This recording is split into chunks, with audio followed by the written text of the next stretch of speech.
What is up, everybody? Welcome to a special edition of the Hawkaholics. I'm your host, Brad. I'm joined by the Brady Bunch over here. Gentlemen, how we doing? Great. Good job. Down.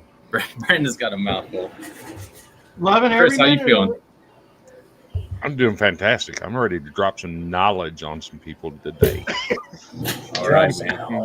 What do you say we jump into the big news from yesterday, guys? What do you think? Ready? Let's do it, man. Ready. I know they want to hear it. All right, so the big news was yesterday. Fran McCaffrey is out as coach after 15 years with the Hawkeyes. Bittersweet day for some of us. Some of us are very happy. I guess we'll figure this out. Brandon, thoughts? Well, I'm 50-50. I'm not going to lie to you guys. I was happy that it happened, but you can't take away him being the all-time leader in wins at Iowa. Now, the one thing that a lot of people don't think about, too, is he also had 200 losses along with the 297 wins. So, not much going on, really. So, but his players loved him. So, that's one thing that, that you can't take away from that. His players loved him. So That is true. All those posts, man, they just kept pouring in. Gabe, how you feeling? I'm on with Brandon there. I'm 50-50.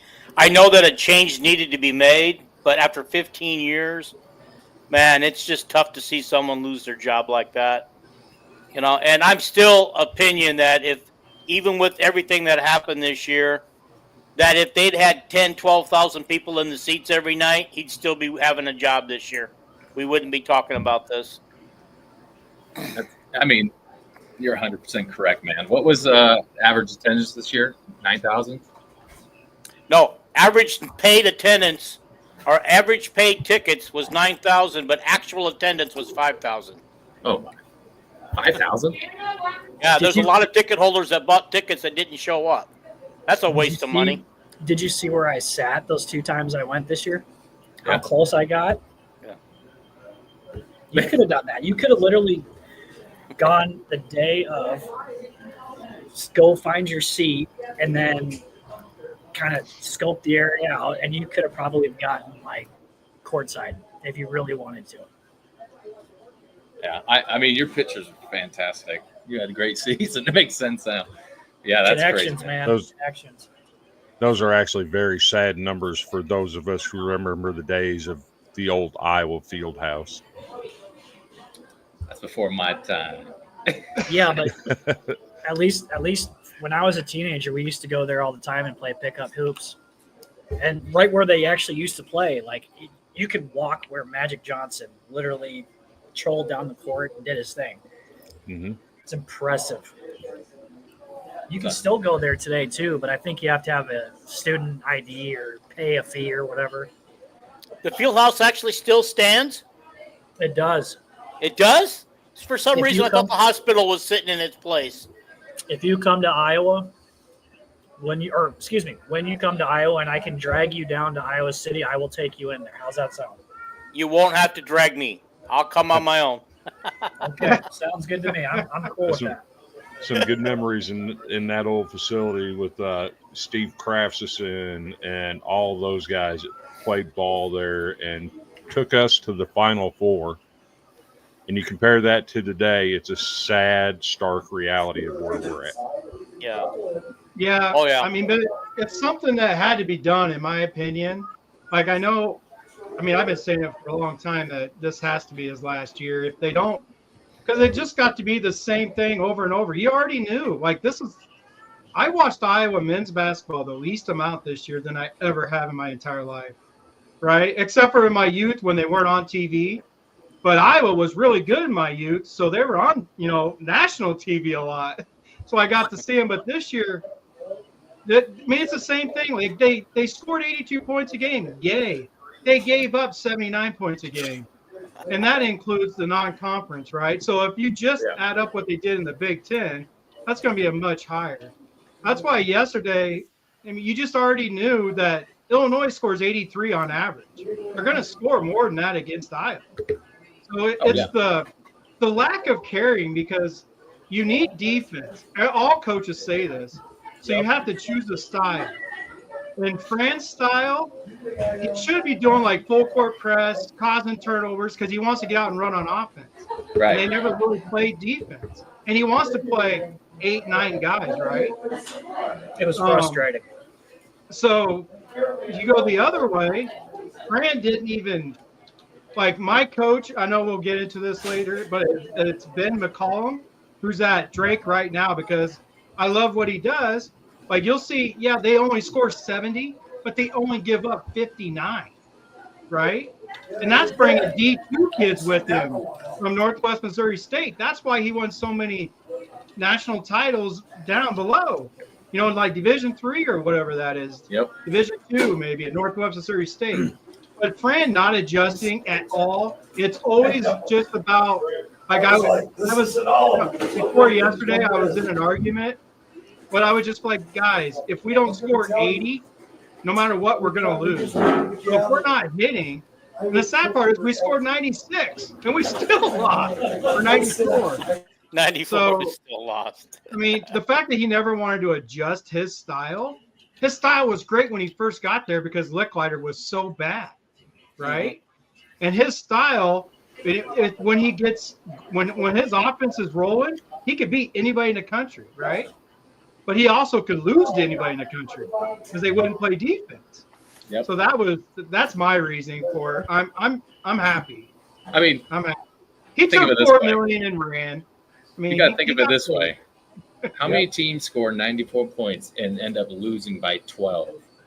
Yeah, That's a problem, man. To You me, know, that's my.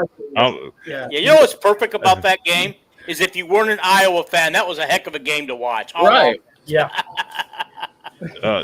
do you really Yeah, want we're- an answer to that? Because I watched a team last night put up 77 and got beat by almost 30. Who was that? Who was that? SEC? Kentucky put up 77 yesterday and got beaten 99 to 77 or something like that. It was grotesque. Yeah. Now, did I hear that Michigan put up 100 on Illinois yesterday? Oh, Maryland. It was Maryland.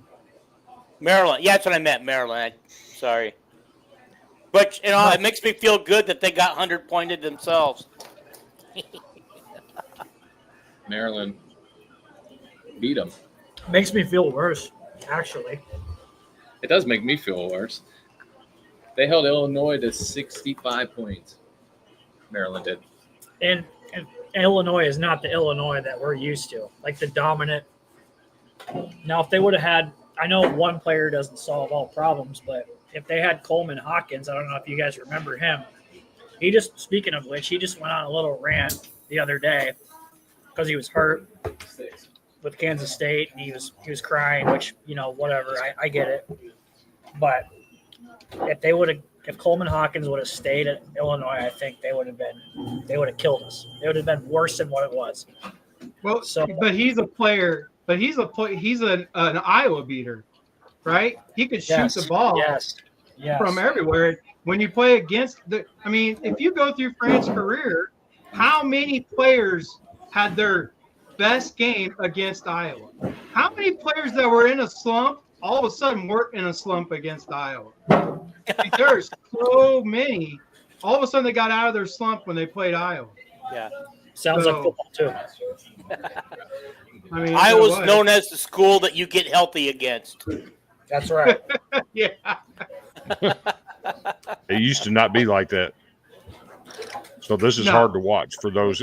It's hard to watch for those of us that remember, you know, it didn't matter if you were Michigan State or Indiana. It didn't matter who you were. Iowa was going to come play. And when you got in a game with them, you knew you were in a game with them. Mm-hmm. Hell, I remember watching the 90s, man. It was the same way. Doyle. There, Oh yeah, Dr. there- Tom. there's a yeah. there's a reason there's an award called the Chris Street Award. This kid wasn't the most talented kid around, but he gave all he had for the Iowa Hawkeye basketball program. And it's a well-deserved award.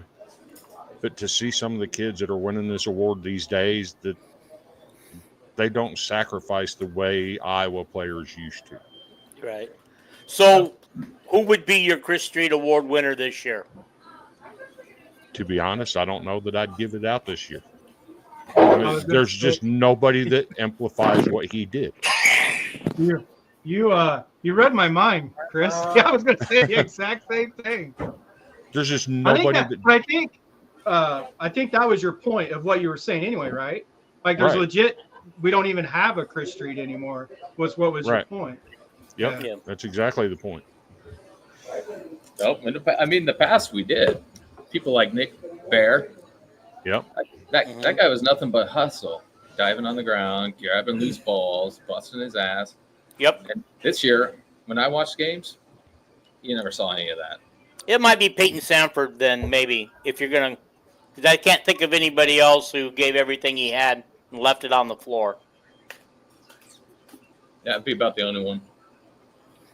Sorry, guys. I got a bunch of stuff going on right here with the Iowa baseball. I got Iowa softball. I got all kinds. We got it on my phone. I got my own sports bar right here in the office. So, I keep looking over here, but I'm listening to every word you guys say. A lot of kids seem small, Rodney said. Hey, fellas. What about Adam Woodbury? A moose? What's up, man? What about Adam Woodbury? That's me. I mean, he tried his butt off. I got a gift for you. Yeah. He didn't. Adam Woodbury didn't. He didn't meet his. Wasn't he like a 5-star almost? Yeah, and Coming out of high school, coming out of 3 city, right? my favorite highlights of him were when he used to dunk and fall on his ass. Every time he would dunk a basket, he always fell. And I don't know. Didn't he why. bring Mike? Didn't he bring Mike Gazelle with him? Yes. He was a really good. Yeah. Yeah, he was a really good player. 5-0. Go Hawks. Yeah. I hear "Go Hawks" in the background. Yes, sir. Yep. Altoona. Celebrity Brad over here. I love it. Okay. What I miss? So if you're in Altoona, you just need to go a couple streets over and go hit up Adventureland, right? It's Right. close. I wish. And by a Today couple wouldn't be the streets, day. see it from here. We're gonna tie Brad onto the outside of the roller coaster and let him, with a rope and fly him around like a kite. Let's do it. Hey, Vandy, guess what's gone? I know you know this ride. The Silly Silo. Oh dear God! Yeah, it's been gone for I think a decade now. See? Everybody's got a horror story about the silo. Yes. Hey, I'm glad he brought this up. Tanner. Tanner says Beth probably won't pick the right guy. He says Connor McCaffrey as a new coach. Yeah. Obviously, he's joking. There Yeah. is somebody on Twitter, X, I guess, that's saying that we've already made contact with DeVries and the interest is mutual. I don't know if that's just somebody spouting off stuff or not. You guys may have seen it. What'd you say? Wouldn't surprise me. Who? DeVries. Darren. Oh. I got a I wild card. want him, or like I said, him or Ben McCollum. I mean, I do have a dream pick because I love Dr. Tom's, defense and stuff. My dream pick probably would be Shaka Smart, the VCU of Shaka Smart, not the new Shaka Smart. When he decided, not the Marquette Shaka. If you guys know about VCU, when they went to the Final Four a couple years in a row, that's what got Shaka Smart known and why he went to Texas. I would love to bring that back to Iowa, that full court press, and keep the offense rolling, right? But obviously he's not going to do that. Plus, he doesn't do that style anymore anyway. He got big and then calmed down. Jason, am I sensing some Creighton fandom there? No. I do want my second pick for head coach is Greg McDermott. So, but I don't think he would ever come here, dude. I don't. I mean, I don't know. But if they throw the oh, I do have some news for you guys though. You have to kick the tires. Yeah. I mean, if you throw some money at them, if you show that you care, what I was told this morning now, the whole caveat on all the things, like with what Dix wants, he just wants some NIL money, right? Josh Dix does.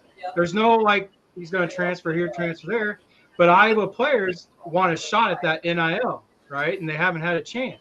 Well, apparently come June or July, Iowa men's basketball, because of the TV deal, is going to have $3 to $4 million of NIL money to spend. They're going to have, and then if they make the right choice,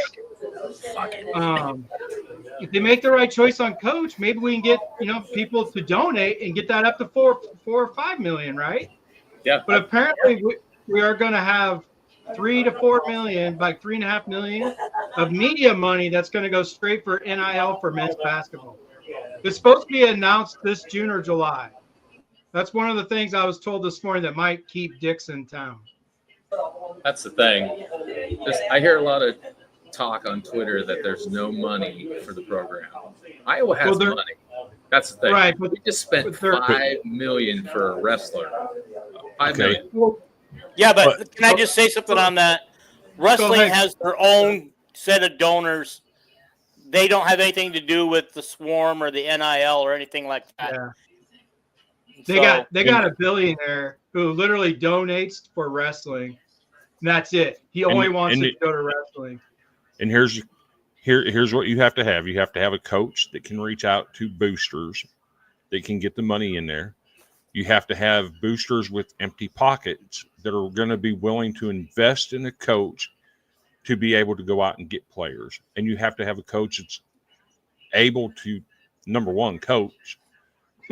And number four, that can make to get to the fans. Because I'll be honest with you, never been a fan of the way Fran reached out to the fans. He's always had that rough edge to him that just rubbed me raw. So there's a lot of things that have to happen. You got to identify the boosters that are going to support the program. Well, that's why I think they need to bring in a proven winner, which will help. Like with Ben, but they got to go after a proven winner that they can actually get, right? I'm not talking like UConn's head coach. They're not going to be able to go get UConn's head coach, right? Nope. They won't be able to afford something like that. But like Ben McCollum has won everywhere, and he's proven again at Drake with Division II players. You guys know he brought players with him. Their best player is from Northwest Missouri State. I mean, it's crazy. But it's his coaching. Really. I mean, you're right, Chris. Yeah, you're 100% right. I mean, it tells you that he can coach regardless, right? I mean, what's their record? 31-3 now? I can't remember exactly. Something like that. Something like that, yeah. 30-3, yeah. But I just look at his defense, and then he still has an offense. He still scores 70 points a game, but they don't even give up 60. They give up like 58. So you kind of I just put the two together. He doesn't run the style I like to watch, but I want Iowa to win. I'm the same way with football. They don't play. I mean, I'm an air raid guy. I can explain the air raid offense to you. I could not explain what the offense was before, right? I don't know what they're trying to do sometimes. But I want Iowa to win regardless, right? That's a pipe dream right there. Yeah, that's not going to happen. Yeah. He's number one. Bad blood. Auburn. I've known for years that there's bad blood there, but I don't know what the blood is. With Bruce Pearl? Well, yeah, with Bruce Pearl. Let's have an honest discussion about Bruce Pearl. Let's do it. When he was Tom Davis's assistant at Iowa, he was cheating. And while he was cheating, he opened mouth and inserted foot when he exposed Illinois cheating with Deion Thomas. And then he goes to Tennessee, and then he cheats again. The guy's got a history. You don't want that involved with Iowa basketball. Sorry. No, you're right. I didn't know any of that for some reason. I didn't realize that. I knew he was with Dr. Tom and everything, and that's where he gets his defense from. He runs Dr. Tom's style of defense in a way, right? I mean, obviously it's evolved into his way, kind of like Norm Parker and Phil Parker. He runs the same scheme that Phil did. I mean, that Norm did, but he added the cast position and stuff like that. So Bruce Pearl, his defense is similar to Dr. Tom, so I love his style of play. But I didn't realize he was a cheater. I didn't know any of that. I didn't know that either. I thought he was in trouble because he exposed cheating. No, he exposed it at Illinois. But I can tell you when he was at Iowa, he was offering kids scholarships and telling them that they didn't have to take the admittance test, that they had people to take it for him.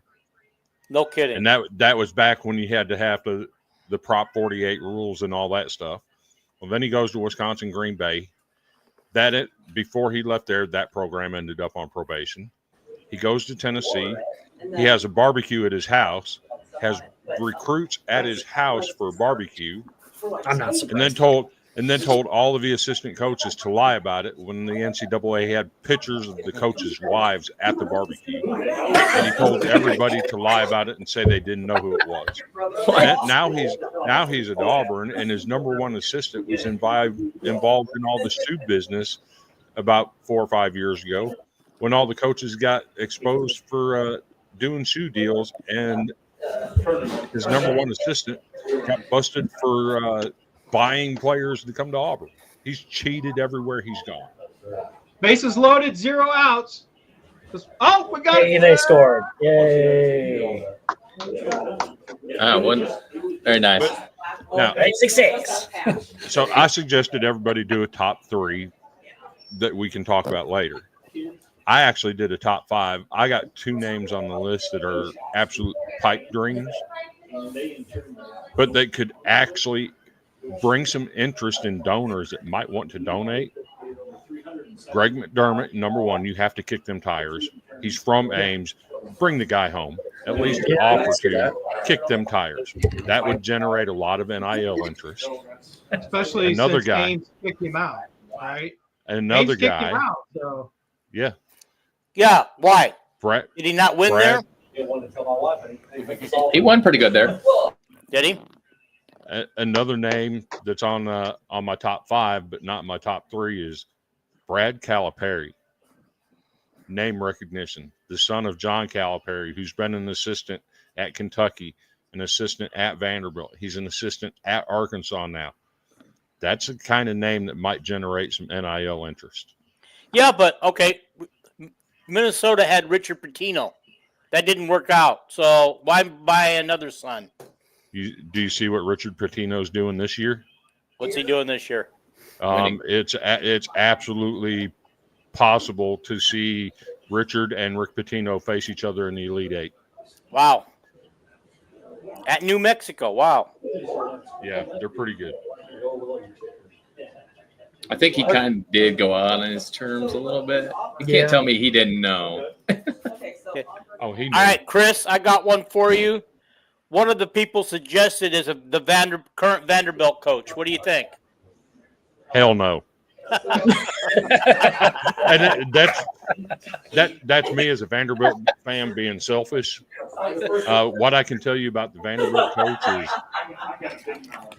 a little over a year ago, there was a $15 million donation made to Vanderbilt for NIL money. At least on the condition that they got rid of their head coach, Jerry Stackhouse. That money came from none other than Mark Cuban. Right? Okay. So he actually paid the buyout to get Jerry Stackhouse fired. His daughter goes to school at Vanderbilt. I thought it was Indiana. No, his daughter is at Vanderbilt.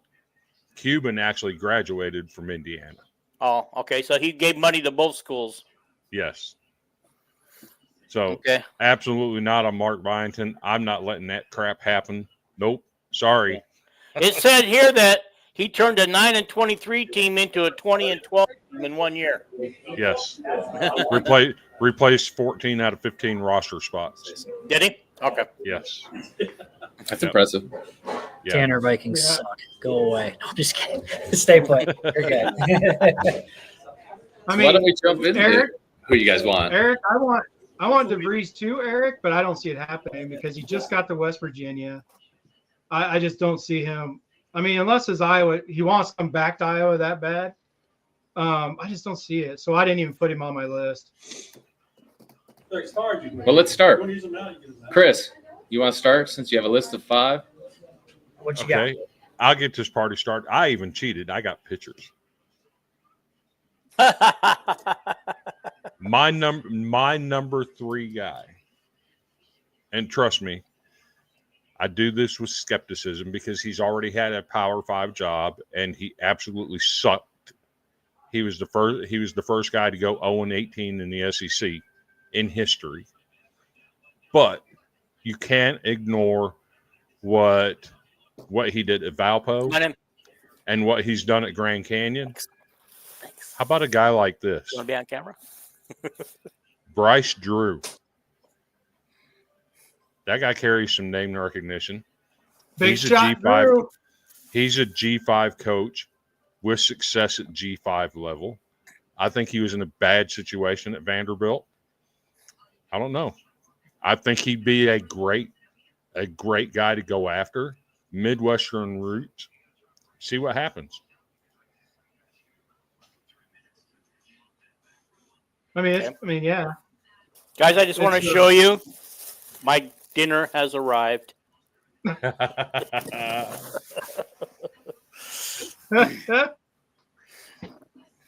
You're muted, Brad. We are out at Buffalo Wines going out to them. I love it. Yeah, Bryce Drew would be number 3 on my list. Who's next? Let's go. Who's next on your list? All right, Brandon. Okay, this obviously my number 1's DeVries, but I'm going to throw somebody's name in there. I don't think he's ready for it, but the fact that it's just a name that I know all of you guys should know is my former classmate since junior high, Matt Gatens. He's my age. He's 35. He born and raised Iowa City, hardcore Hawkeye fan, one of the best golfers I've ever seen in my life. He was recruited by Steve Alford and committed to Iowa his freshman year in high school.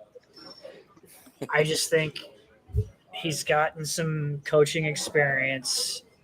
Would he be the best? What's up? Maybe not right now, Giving away free stuff. Sweet. but Oh, free wings for a year.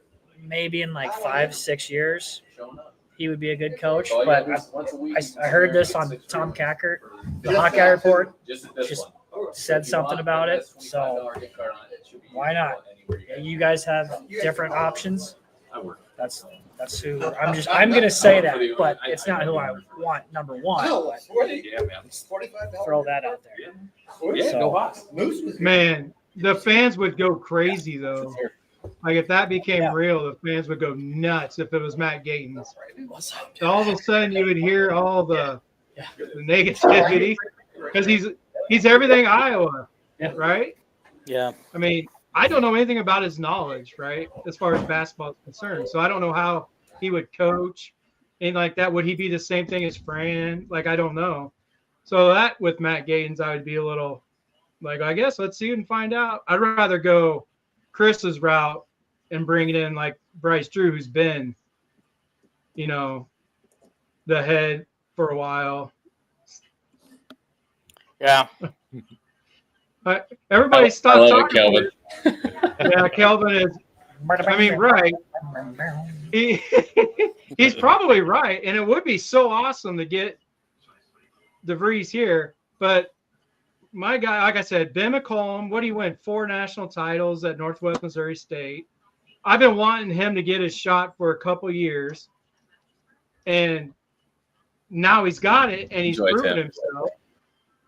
Right?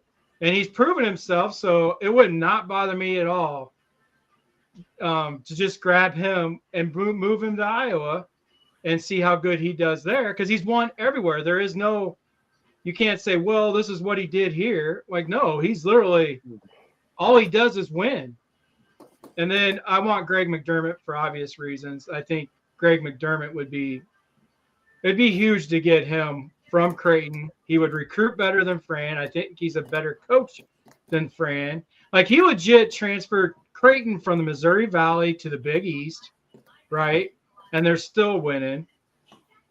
But yeah, I mean, Greg McDermott, I think, would do huge for our program. And like Chris says, he's from Iowa. Ames kicked him out. Can you imagine what that rivalry might be? How all of a sudden the media narrative would be Ames kicks him out. Now he's in Iowa City. Just think of the money that'd be almost like football type money for that rivalry with that. And then How old is McDermott, though? How old? Because I want to see a coach that's kind of younger, more fire, and be around for a while. I don't know. I mean, he's still going to be around for a while, but I just don't know. I Flops, don't care can about tell. How you doing? Nice to meet you, Brad. age, right? I can tell. Oh, yeah. For me, I don't really care about age. Like, either way, if he comes to Iowa, he's going to be there another decade. That's the way I look at it. I mean, yeah, don't go grab a 70, 80-year-old. But I think McDermott's like in his late 50s. I mean, you guys could check me on that, but I believe he's in his late 50s. And then my ultimate star would be the VCU version of Shaka Smart. That would be some fun. He's 63. 60. Oh, okay. 60. Where is Shaka Smart right now? He's at Marquette. But he completely changed his style when he went to Texas. Like, he doesn't believe in his old style. That took him to the Final Four. And that kind of drives me insane. Because Paul Johnson, I don't know if you guys know him, did the same thing when he went to Georgia Tech. Like, he was winning and everything with his style, the same way he won with Navy. Obviously, he took Georgia Tech to the Orange Bowl against Iowa. And then he completely changed his style and started doing more triple option with the shotgun stuff. Like, I want coaches to believe in their stuff until it doesn't work. So I would love the VCU version of Shaka Smart would be a dream. That's my top 3. I'd like to go with the Utah State coach, Jared Calhoun. That's my number 1. That's a pretty good one, Dean, actually. Who is that? Go on, Dean. Okay, he right now this year, let me get back here to it. He's 28-6 this year, and if you remember, he beat us earlier this year with Utah State beat us. Food. Okay. All right. I'm kind of mixed on who else because I don't want to just say DeVries or McCollum because everybody's picking them, and I don't know if I want them or not, and that's just it. Well, who else do you want? You got to have another one out there. If you don't want ours, that's perfectly fine. But what do you want? Colorado State guy looks pretty good. Medved? Yeah. So you're a Mountain West guy. You're a Mountain West guy. Is that what's going on here? If Medved isn't, let's just throw Richard Pitino in there too while we're at it. Yes. if Medved isn't an Iowa name, I'll cut my big toe off. That just sounds like an Iowa name, right? It sounds like, though, he's the leading candidate from Minnesota, as Trevor brought up just now. Who do you think can get him? He's Italian. He's Italian/Iowan with that name. Calvin's got some inside info. He's going to Minnesota. So you guys might be shocked at who I have at number 2.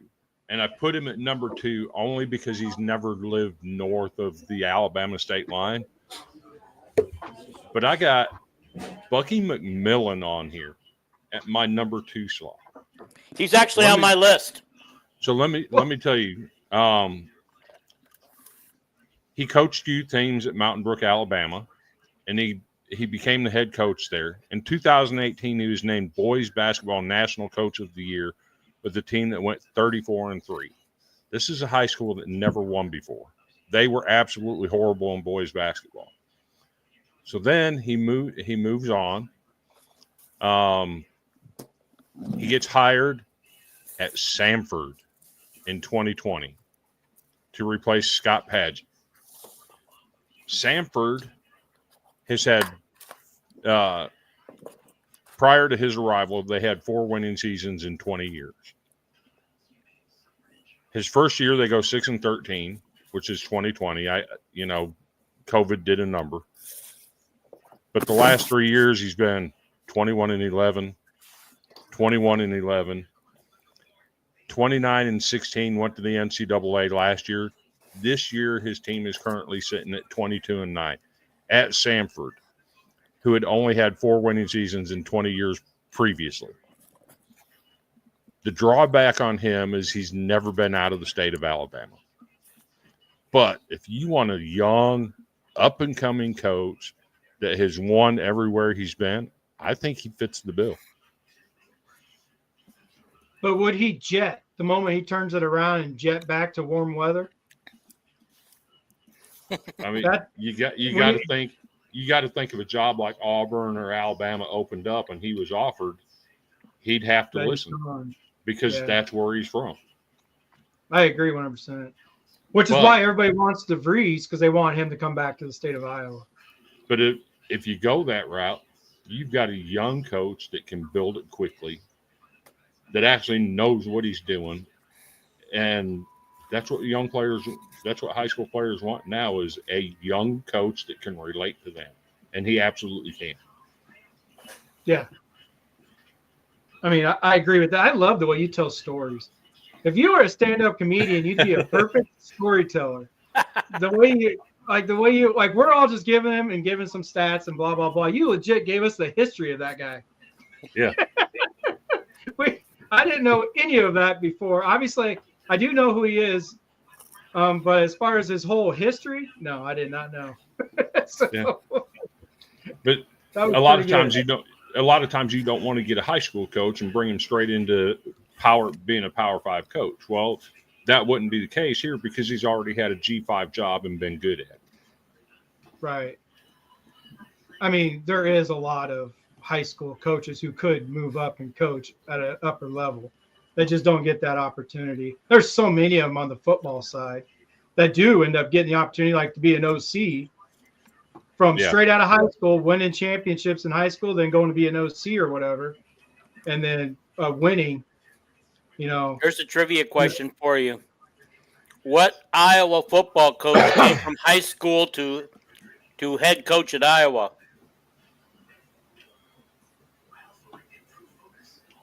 I got nothing. Bob Cummings. Bob Cummings. Okay. Raise the roof. Raise the bathroom. He got it right, baby. He got it right. He got it right.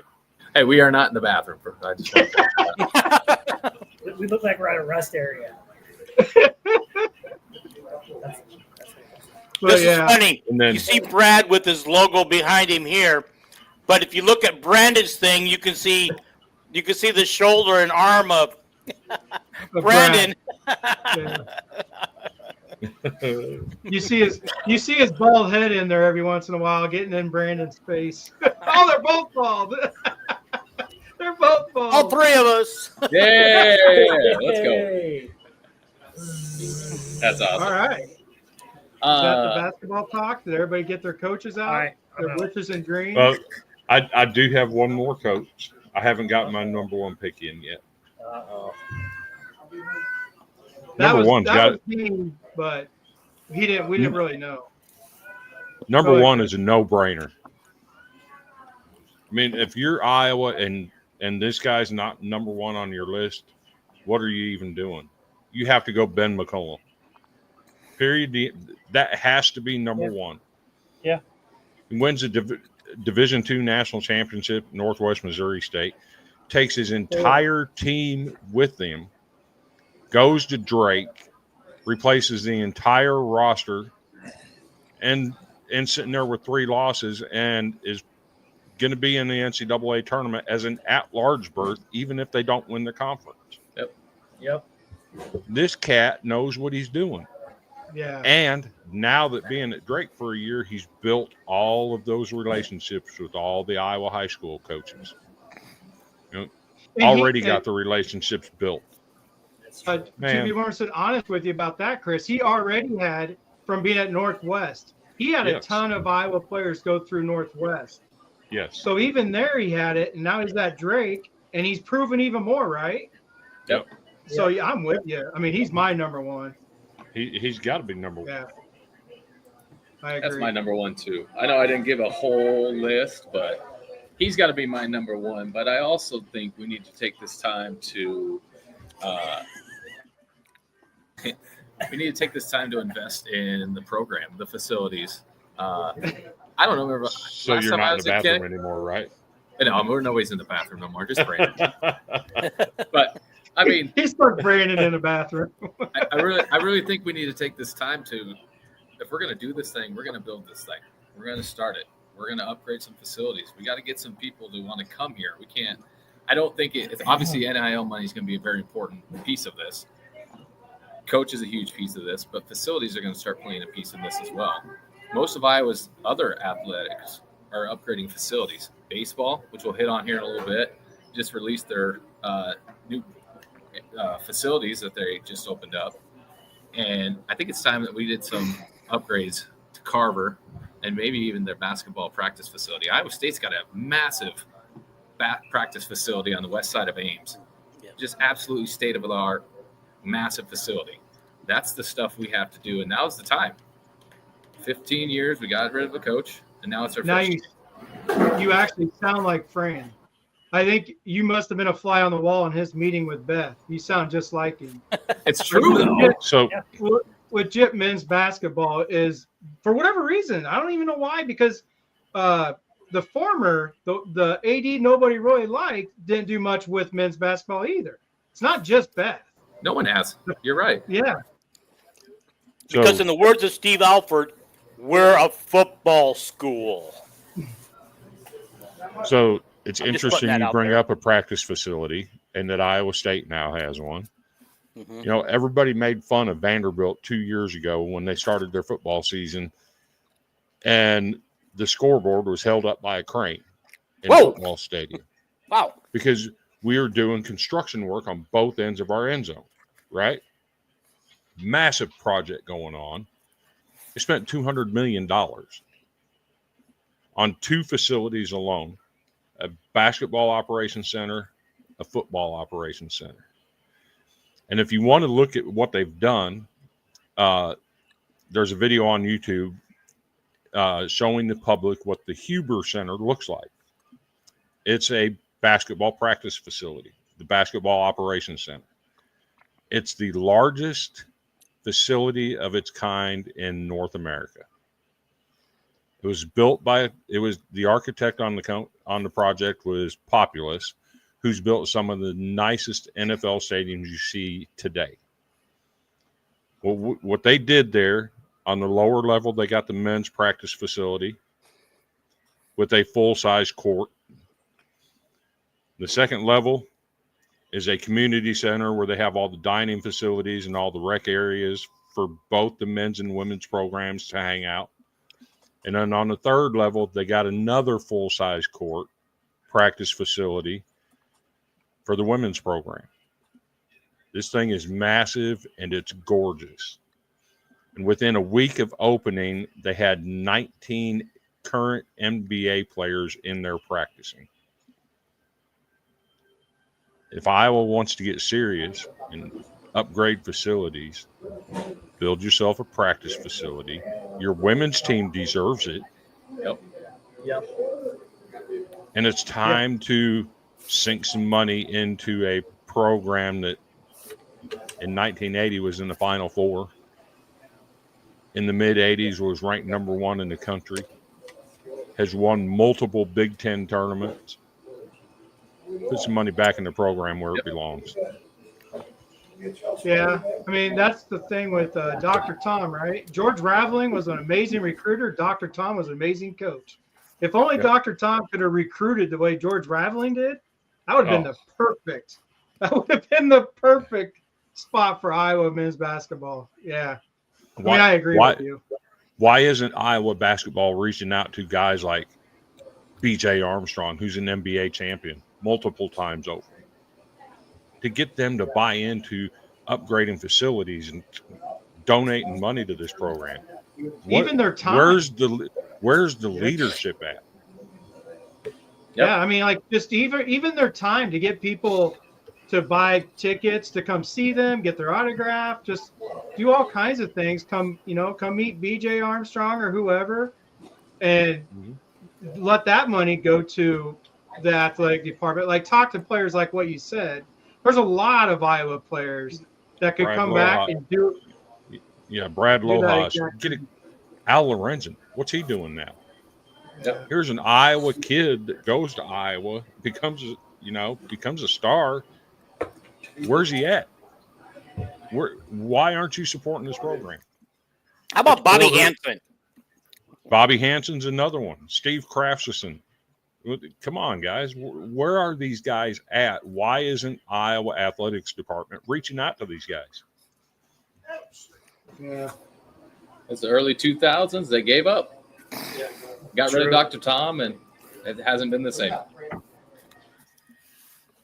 So see the thing with, I guess I can just end it with the thing with Fran, like, not having defense is fine during a regular season, right? You can outscore people, you can have fun, you can have great seasons.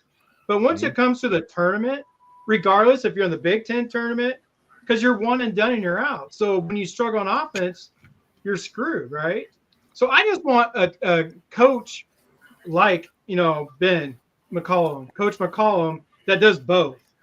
He focuses on defense, but he knows his offense still has to score, right? But when their offense is struggling, the defense will be there. You don't win in the tournament without defense, period. Which is why Fran's never been to the second weekend, and why at Iowa, I don't know what it was like before Iowa, but at Iowa, he only won 2 games in the Big Ten tournament once.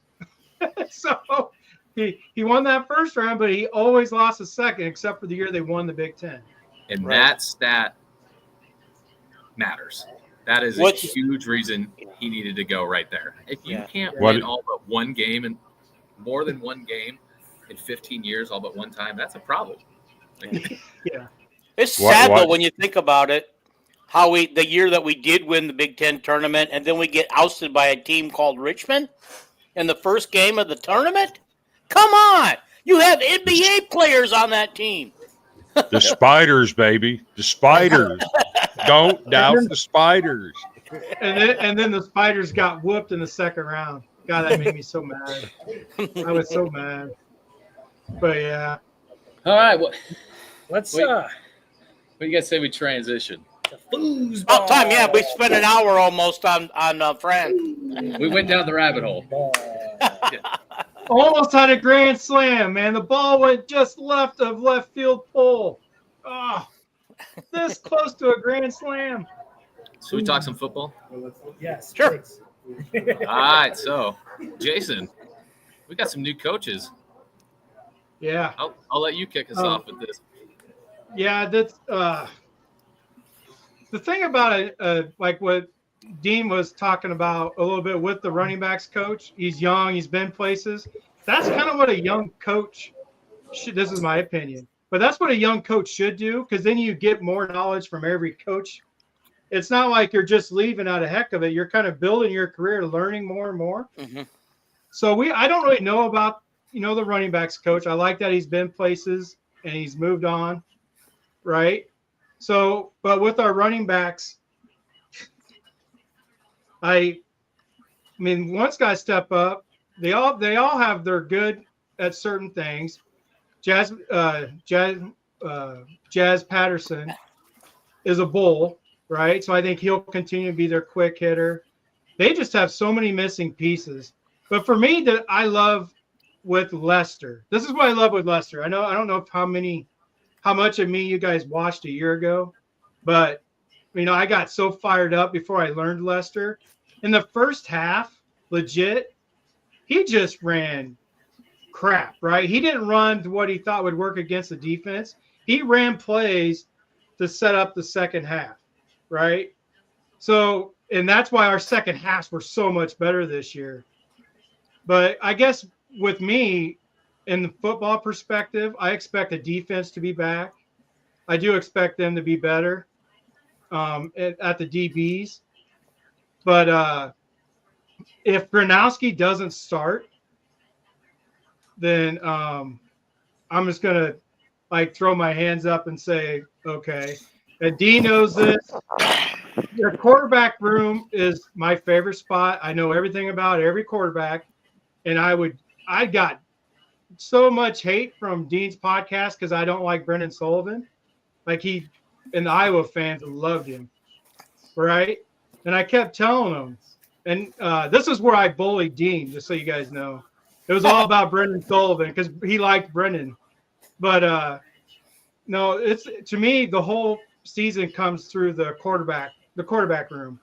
Because Brendan Sullivan, in my eyes, is the only thing that I would let Brendan do is the goal line situations and short yardage. That's it. All he does is lose games. His whole career has been losing. Right. And that's what he did for Iowa as well. He had one good game and a good half against Northwestern, against two bad defenses. Wisconsin literally was one of the, like, I think he was like 129th in rush defense, which is why he did what he did against Wisconsin. But when we ran into a team with a defense in UCLA, Brennan did what he always does. I would not let I want Mark Gronkowski, and then Jackson Stratton proved that Iowa can win with the quarterback. I mean, Jackson Stratton didn't lose. He's just simple, right? He was just a simple quarterback. He just ran the offense. He doesn't try to do too much. So for me, it doesn't really matter. It's all in the scheme of who the OC is and who the quarterback is. If we bring in Brendan Sullivan, we're going to throw interceptions. We're going to fumble, blah, blah, blah. Last year, KJ averaged 8 yards a carry with Cade in at quarterback because of Cade's history, right? When they brought Brendan in, KJ's average yards per carry went down to 4 because they knew all they had to do was stop the run. I mean, it's just facts on how the season went. Cade opened up KJ because teams felt they had to stop the pass as well. They couldn't just blitz. Like UCLA just went after Brendan Sullivan, and he did what he does. I mean, he's 2-9 as a starting quarterback. So for me, it just comes down to I'm not going to make any predictions on next year until I find out who the starting quarterback is. Because the love for Brendan Sullivan, I was so mad. 2 years in a row, Iowa brought in the worst quarterback in the portal. Nobody wanted Brendan Sullivan. What Iowa do? Hey, come here. No one else wants you. Heavy D. Nobody wanted Heavy D. Iowa goes, hey, you want to come? You can start here. We started the worst starting quarterback at every level. Like he went to Utah Tech and fell off, right? So right. For me, with the Iowa team, I know that's a whole bunch of negative, but it comes with positive as far as if they get Granada quarterback for Lester's system, they got to have a quarterback who can do what Lester wants. Right? Brendan Sullivan has the legs, but he doesn't have the mind or the arm. Okay. Here's a question for you. If Gronowski's healthy enough and he starts the season, will he get us a couple of extra top 25 wins? Because I think we've got the 5th toughest schedule in the Big Ten this year. We're beating Indiana, and I'll tell you, Indiana ain't going to be Indiana of last year. I'll tell you that right now. Okay. No way. Oh, we also got Penn State on our schedule too. I don't think so. If Oregon on our schedule. If Gronowski is healthy, yeah, of course. He is the perfect quarterback for Lester's team. Can we beat the Penn State Oregon with Gronowski? No. No. We're not going to beat Penn State or Oregon, period. It doesn't matter who they are. Here's the difference, though. We might actually compete in those games. Yeah. We haven't been competing at all. No, we haven't. Right. We haven't been competitive at all. I'll take that as a step forward compared to the embarrassment we have against these ranked teams lately. Give me a good game, man. Yeah. And we could go 10-2. If Gronowski starts, I would say we're going to be 10-2, 9-3. So I didn't hook up my mixing board, so I don't have the sound effects to go with this, but I've got a hot take for you right now. I can't wait. We're listening. Hank Brown will be the starting quarterback at the University of Iowa next year, game 1, and he'll start all 12 games. Okay, Chris. You're talking about the 26th season, right?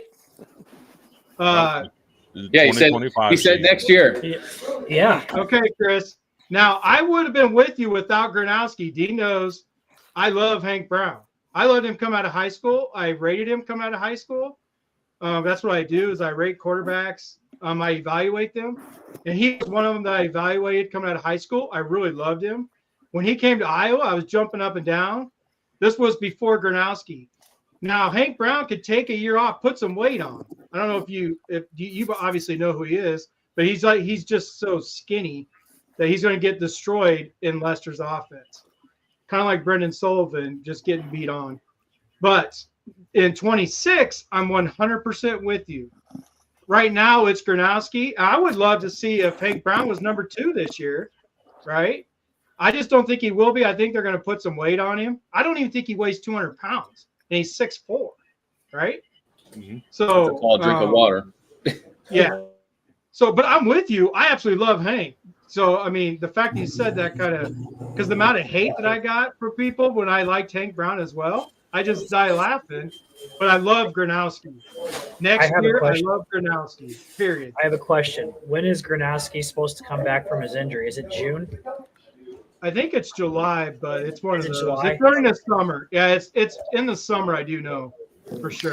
They put out a thing says that he will be ready April 1st, but he's not going to participate in spring workouts.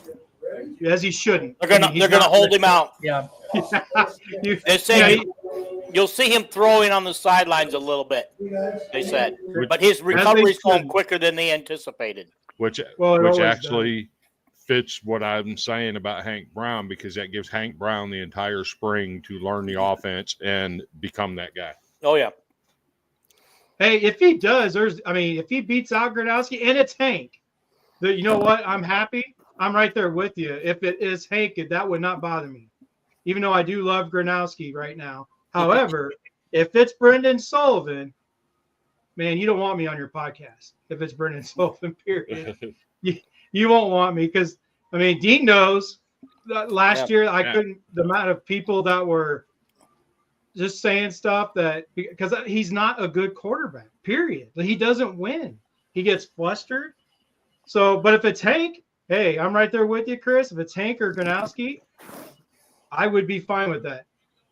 So, I would still put him on the 8 or 9 win category if Hank was starter. I would add an extra win if it's Gronowski. Yeah. So as for Young, I'm not sold on him being a running back. And I'll tell you why. He's been at Eastern Illinois. They're not a good football program. He's been at Green Bay, which was a pass-first offense. Been at South Carolina with, mid-success in 2016. Was with the Cleveland Browns. Again, a horrible football team. He was at Colorado. Again, a horrible football program. I'm not sure what people think Iowa's got in Omar Young, but everywhere he's been, it's either been pass-first offense or a horrible football program. I don't know. Lester likes him for the pure reason that he knows the Shanahan system and has been at Green Bay. And Lester, I was told, actually did the hire, but Kirk approved it, but the whole process was Lester's to do. So Lester sees something that fits his system. I was going to say, you sound like Dean, Chris. That's what I was. That's fair. Yeah. Sometimes you got to look at the history and where these guys have been and what it looks like where they've been. Mm-hmm. Right, and I get your point, but that's the reason I didn't really comment on him is because I really don't know. Because he did learn a lot from different places. Regardless if they won, he wasn't at one place very long. All right, that's how I'm looking at it. If they see it, I don't see it. I'm with you guys as far as I don't see what they see, but he must have learned a lot on his way, right?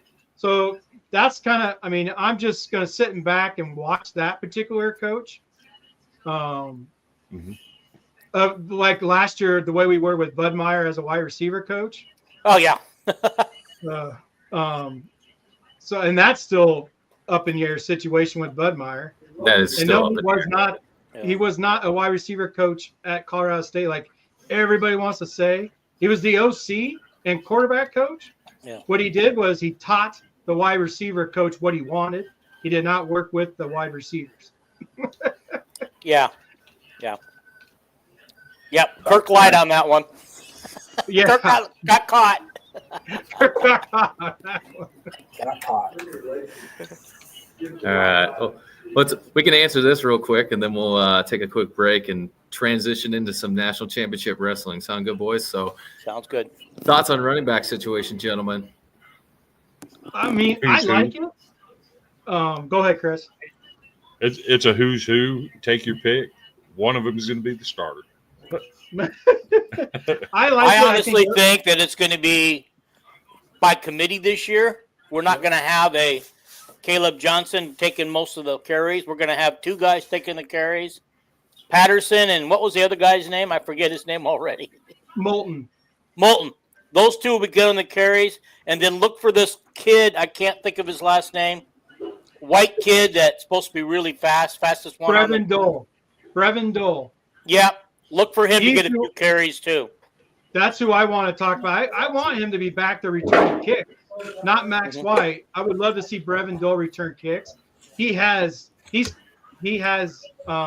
speed, right? Wetjen's back. No, I know. I'm saying back there with him. Oh, okay. Yeah. Max That will probably happen. But no, I want to see Brevin Dole get involved, whether it's halfback screens, fly sweeps to him, give it just as a normal traditional running back spot. There's so many ways that they have speed now that they can use, and I would love to see them utilize it. But it is a who's who, but I think each one's going to have I think Patterson is going to have, if it's 4th and 1, that's him, right? 3rd and 1, that's going to be Patterson. Moulton is the other speed. He's not as fast as Dahl, but he's got good quicks. Now, what you're going to see also is Washington Jr. He is going to be a serious He is going to be a serious third down back. See, now you got me going. You're going to have to shut me off. I'll just keep talking. He's good, dude. I like him.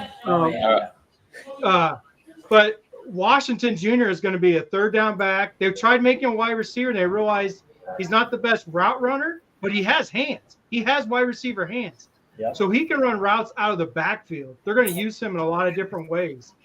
He'll even run the football. So there's a lot of toys. I mean, Lester has a lot of toys to work with.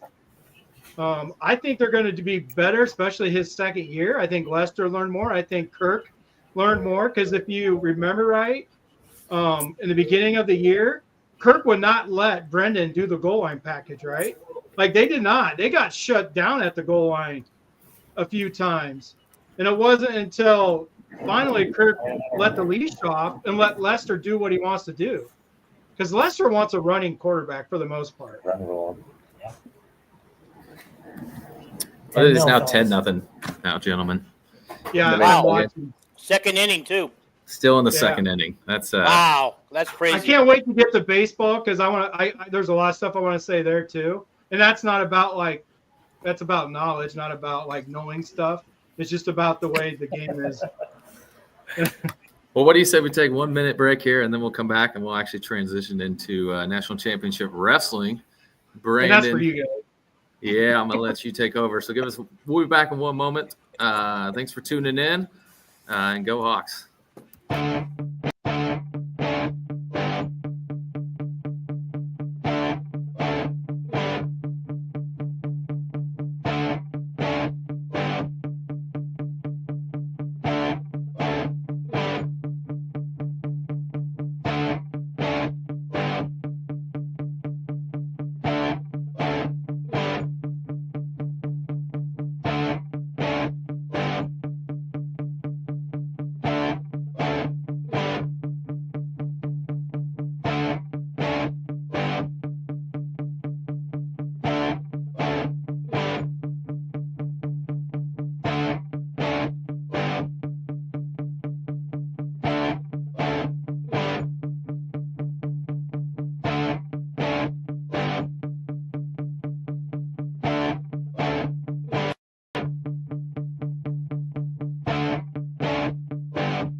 All right, we're Yeah, back, I'm everybody. finally in the logo. My logo's finally there.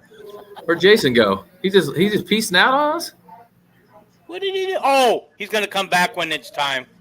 He just wants to bail out on the wrestling. No, he's back.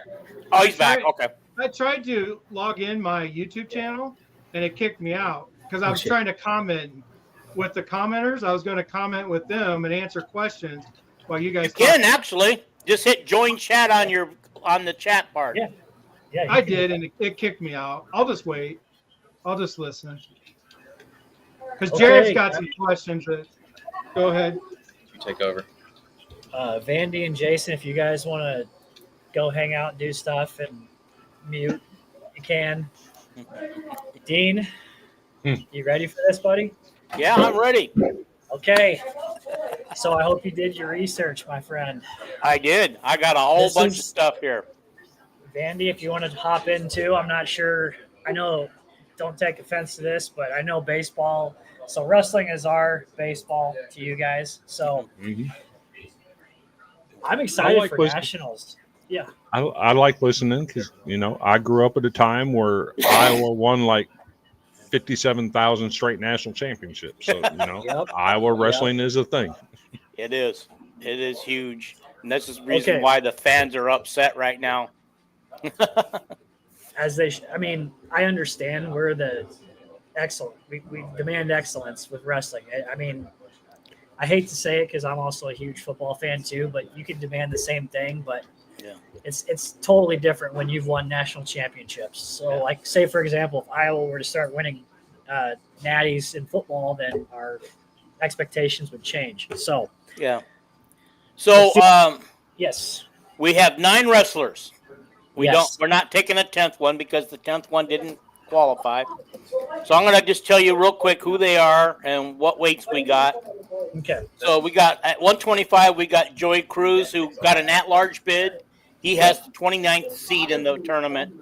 This guy's probably going to have the hardest time. And if you remember right, in the Big Tens, he had the 5th seed and well underperformed his seed. He ended up 10th in the Big Tens. And then you got Drake Ayala at 133. He's a 2 seed. He should be 1. He should never allow himself to get pinned in that tournament. That's why he's the 2nd seed. And I personally don't think. I think what's his name, Gradner or whatever from Michigan. He hasn't impressed me all season. I think he was just having the time at this tournament, and I don't think that. He's good. Don't get me wrong. You beat Ayala, but I don't think he's as good as Ayala. Usually Iowa underperforms at the Big Tens. That's usually how it goes. Yeah. Well, and I was going to say everybody but 2 people underperformed in the Big Tens. Everybody underperformed their seeds. Mike Caliendo matched his seed, and then Steve Buchanan and Drake Ayala and underperformed because they both were number 1 seeds. Teamer, who we paid $500,000 to come wrestle for us, is been a big, huge disappointment all season. Yes, he has. Okay, all right. Well, let's get to this. 149, we got Kyle Porkle. I know how to say the name, but I can't pronounce it when I say it. It's Porkle. Yeah, he's got a 5th seed, and so this is another one of our $500,000 guys. Okay, and then we got Ja'Cory Teamer at 18th seed. 18th. And this is why I'm actually excited. I mean, we've got some nasty seeds here, but I'm excited that we have some opportunities if these guys wrestle the way they're capable of, that they're very capable of overperforming seeds this time in the Nationals. Yeah. And then we got Mike Caliendo at 165, who was a 2 seed for the Big Ten, but he was in the title game, and so now he's number 3 seed. Patrick Kennedy, 174, is 11th seed. This is the former All-American for Iowa at 11th seed. That just tells you one thing. And keep along, my guy who helps me on my podcast, Jared Virgin, put up some of his stuff up there so people can read it because he's very knowledgeable in some of the stuff he's got. You can put up some of his comments. He was looking forward to this segment. Gabe Arnold, also 11 seed. 184. I never saw him. Also underperformed. And I expect him. I expect him and Drake Ayala to be national champions. I really do. These two are gonna come back and they're not gonna get beat twice. I can tell you that right now. Not at all. Okay. And then of course Ben Keeter. I'm very happy to say he's got a 5th seed nationally. This guy went into the Big Tens being ranked like number 11 at his weight class. Very now low they're showing some respect for what Keeter's been able to do, but he's got a tough path. Tough path. Okay. I got a question. I got a question for you. So, did he ever say, is he done with wrestling after this season? Who? Is he coming back, Keeter? He's never said. He's never said. He didn't. I think there are people out there predicting that he's just going to throw away football forever and stick with wrestling. I mean, how does this work? Think about it. How does this work? I mean, he'll be done with wrestling in time to join the football team for spring practice. No problem. Exactly. Yeah, exactly. But he, and if everything goes according to what it should, he'll be tied up with football till January. Yep. Is he going to be able to, in October when wrestling starts, is he going to be able to wrestle and play football, or is he going to have to wait till January to wrestle? And is Tom Brands okay with that? It's been done. I'm going to bring up the almighty hated in the West, Nash Hutmaker from Nebraska. I think last year did that. He was a football player and he was a wrestler, and it actually worked out well for him. So, both heavyweight. Hey, can you put up this 197 semis AJ Ferrari versus Steve Buchanan? Thank you. Yeah. Okay, because I got a story with this. I told you guys before we went on. Yeah. Okay, if you guys remember last year, AJ Ferrari was wrestling for the Iowa club, not the Iowa wrestling team, but the Iowa club, in a tournament, and he legitimately beat Zach Glazier. All right? Or Glacier, who was a former Iowa wrestler at the time. He was an Iowa wrestler. Of course, he gave him a shove at the end, and then he was disqualified, and they gave the victory to Glazier. And this is when AJ went off with his finger thing and his antics and lost his potential spot of ever being an Iowa Hawkeye. Those two could meet in the 2nd or 3rd round. I can't remember. I looked at the brackets. And so I think those two could meet again. This could be an interesting match. I would love to watch that one. 197 is gonna be gnarly.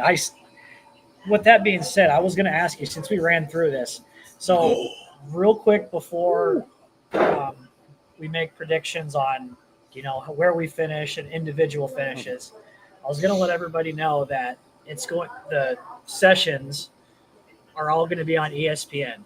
So you don't necessarily need your ESPN app to view the matches, but if you want to view specific matches and mats, then you need to get you need to be on ESPN. But it's going to be on ESPNU Thursday morning, Thursday night on ESPN, Friday ESPNU, ESPN2 on Friday night, and then Saturday ESPNU, and then the championship will be at 6 p.m. on ESPN.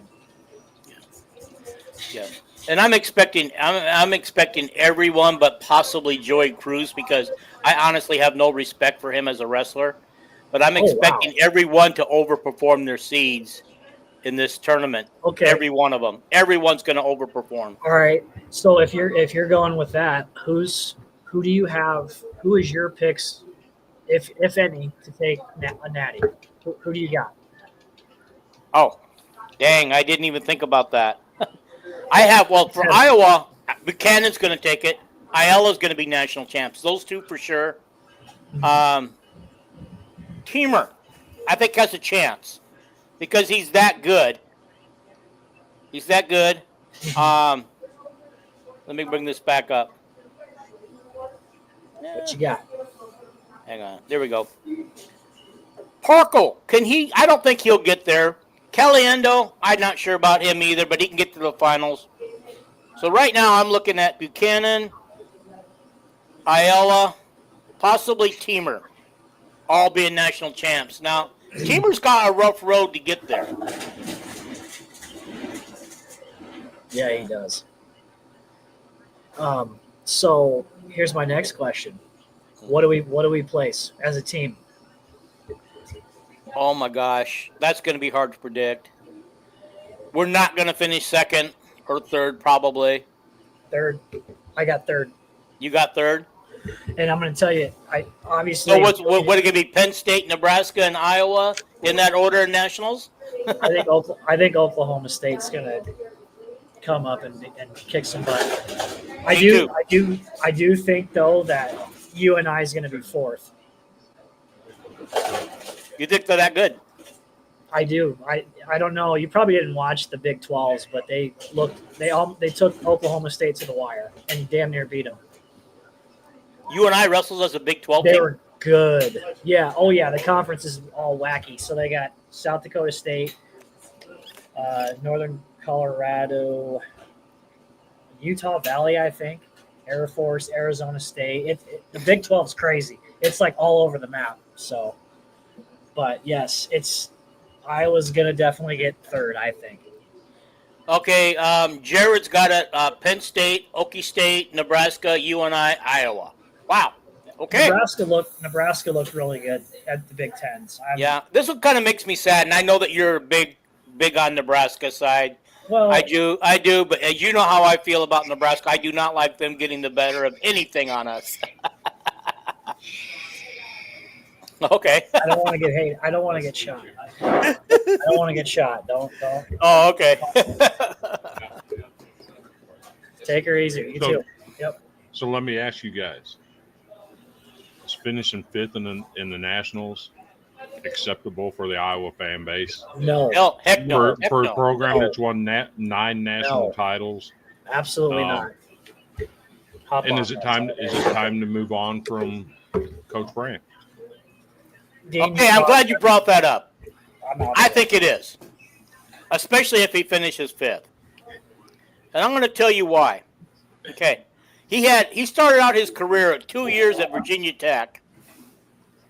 Went 16-4 his first year, 1-16 his second year.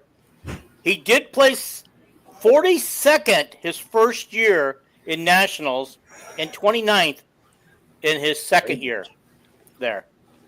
All right. Good one too. Okay, and I'm looking. He got off to a good start, but you got to remember, Gable was there to help him early on. He had 3 first place. He had an 8th place national his first year at Iowa. Then he got 3 first place in nationals, back to back to back. Okay, and then all of a sudden he's got 3 third place, 4th place, 4th place, 2nd place, 5th place, 4th place, 3rd place, 4th place. 2020 they didn't wrestle. Then he comes back in 2021 and they get the national championship back. Then they finish 3rd, 2nd, and 5th. Okay, and at nationals. Here's my point. The only reason why we finished first in the 2021 season was because Penn State wrestlers all were taking an Olympic break, which they were allowed to do. The Penn State, all the best Penn State wrestlers took the year off. And they also took 2020 off when they didn't realize that COVID was going to interrupt their Olympics. Okay, who's replacing him? I hope you say the right thing. I hope you say the right guy because I got somebody, and I hope you say it. At this point, I don't know who I would get. Maybe the UNI coach. Bingo. Bingo? Okay. Bingo. If we were to replace the Brands brothers, I would take Schwab in a heartbeat. Yeah. I think the Brand brothers are going to get some time now that we're spending $5 million for wrestlers to see what happens. Because if they were to make a change after that kid's going to leave. Penn State will match it and steal him right out from underneath us. Yep. So he's going to be there next year. I don't think you see that change. But at what point do you? It's the real question. If this continues to happen where we're just constantly second and paying $5 million for a wrestler and it's not panning out, they're not going to, that donor, he's going to say, okay, no more. I'm not sending you any money. You either get rid of Brands or the checkbook's closed. Yeah. I know that there's people out there that want Spencer Lee to take over, but does he really have any head coaching experience? No. And he did mention that Brands is recruiting very well, which he is. This is what makes people mad. If he didn't have the talent to do it, then I don't think people would be upset as much about our placement and stuff. So besides the, Tom and Terry, do you think we should change our assistants then? Yes, that too. So every coach contributes to a win or a loss. Yep. Morningstar's been there for a while. These guys aren't developing. They're not even as aggressive as they used to be. No, they're definitely not. And it always surprises me because the Brands brothers were two of the most aggressive wrestlers I remember when they were wrestling for Iowa. And now they're just like teaching their guys how not to lose. Okay, just don't worry about the takedown. You're up 1-0 on an escape. See if you can ride him out for a while. It doesn't seem like they're actually trying to get these guys to get takedowns or when they get into a jam, do a reversal or anything like that.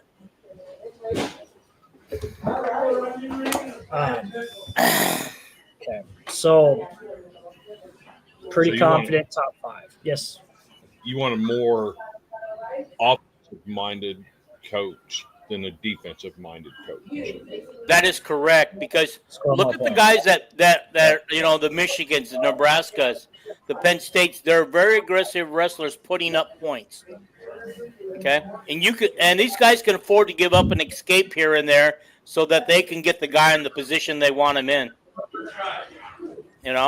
Because if you're going to get 3 points for a takedown and 6 points for a pin, then you're going to you need to give up your 1 point escapes here and there and to get in position. But Iowa seems so afraid to give up an escape here and there. Now maybe I'm wrong on this. Got to do this for parkour. Getting that first strikeout. Who you moving us around? Are you really? How's that engineering for you guys? Looking good. All right. That's about all I got to say on wrestling right now. I think you guys are ready to move on. Okay. Hold on just a second. I got a special for you. Okay. As soon as this loads up, and I'll play it and ask you if you want this guy's head coach. Okay. So you see this happen. Would you want this guy's head coach to be what you have in mind for an offensive coach at Iowa? 1 point awarded for stalling on mat number 2.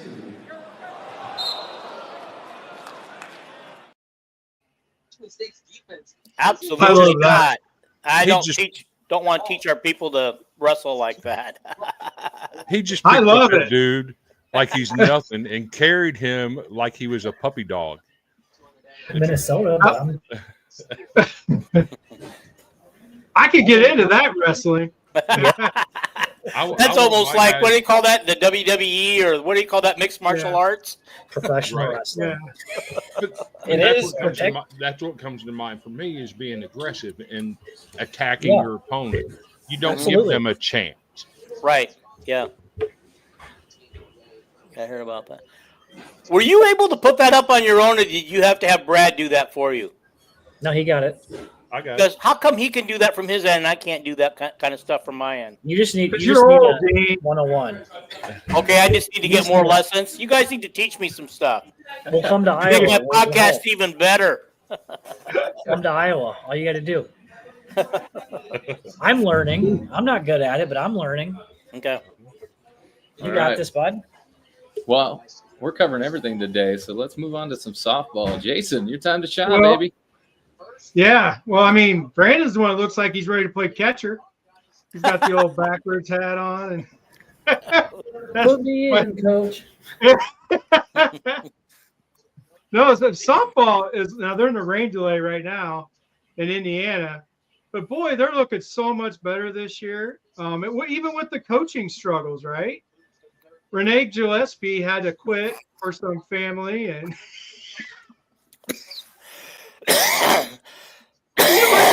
what this looks like? We start talking softball. You gotta mute your mic, Dean. Yeah. We start talking softball, and everybody gets up and leaves. But He had the PE. Jalen Adams is she's balling out this year. Their strategy though has been the opposite of what Heller ball is.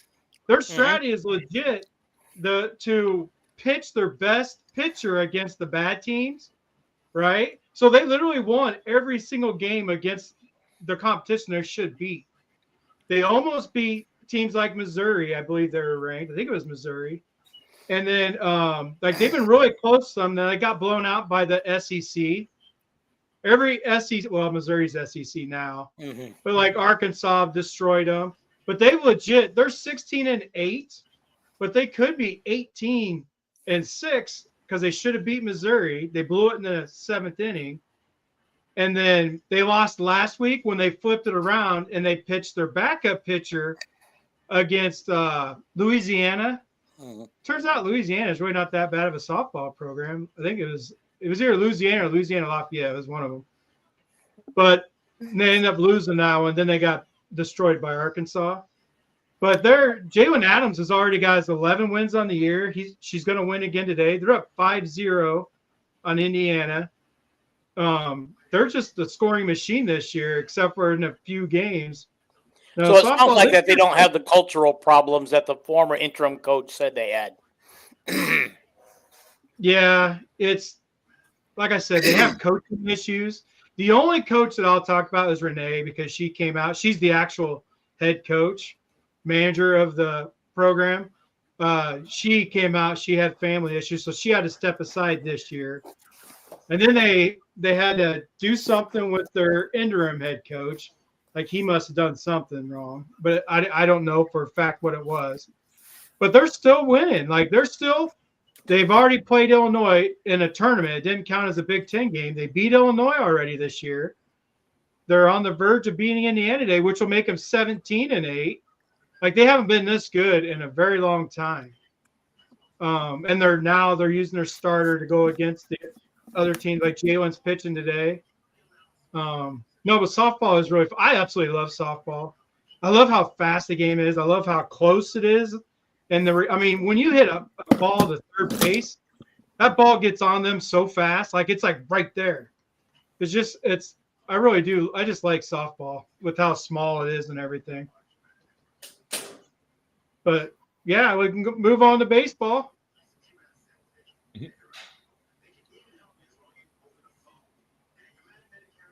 Unless they want me to keep going. What are we doing here? Sorry. He's busy. Talking to some people. Sorry. Awesome. Hey, They're famous. They got people walking by and saying, "Hey, Yeah. can I come on your podcast with you? I watch you all the time." Yeah, stop being Kate and Clark. Put the Kate and Clark mood out, and let's go with the podcast. Let's get it. All right, let's reel back in, baby. Okay. Let's take a quick 30. What you got, Chris? You want to say something? I was going to say, give me a timeout because I got to make an adjustment here. I'm going to change my headphones and do something real quick. I'll be right back. All right. Well, we're going to take a quick 30-second break. We are live at the grand opening of the Buffalo Wild Wings Go here in Altoona. We'll be here for a little bit longer if you want to swing out and grab some free stuff for us. We got some free wings for a year cards, and a bunch of other good shit. So we'll take a quick 30, and then we'll hit on some Iowa baseball as they are cruising right now, 10-0 at top of the fourth. So we'll be right back.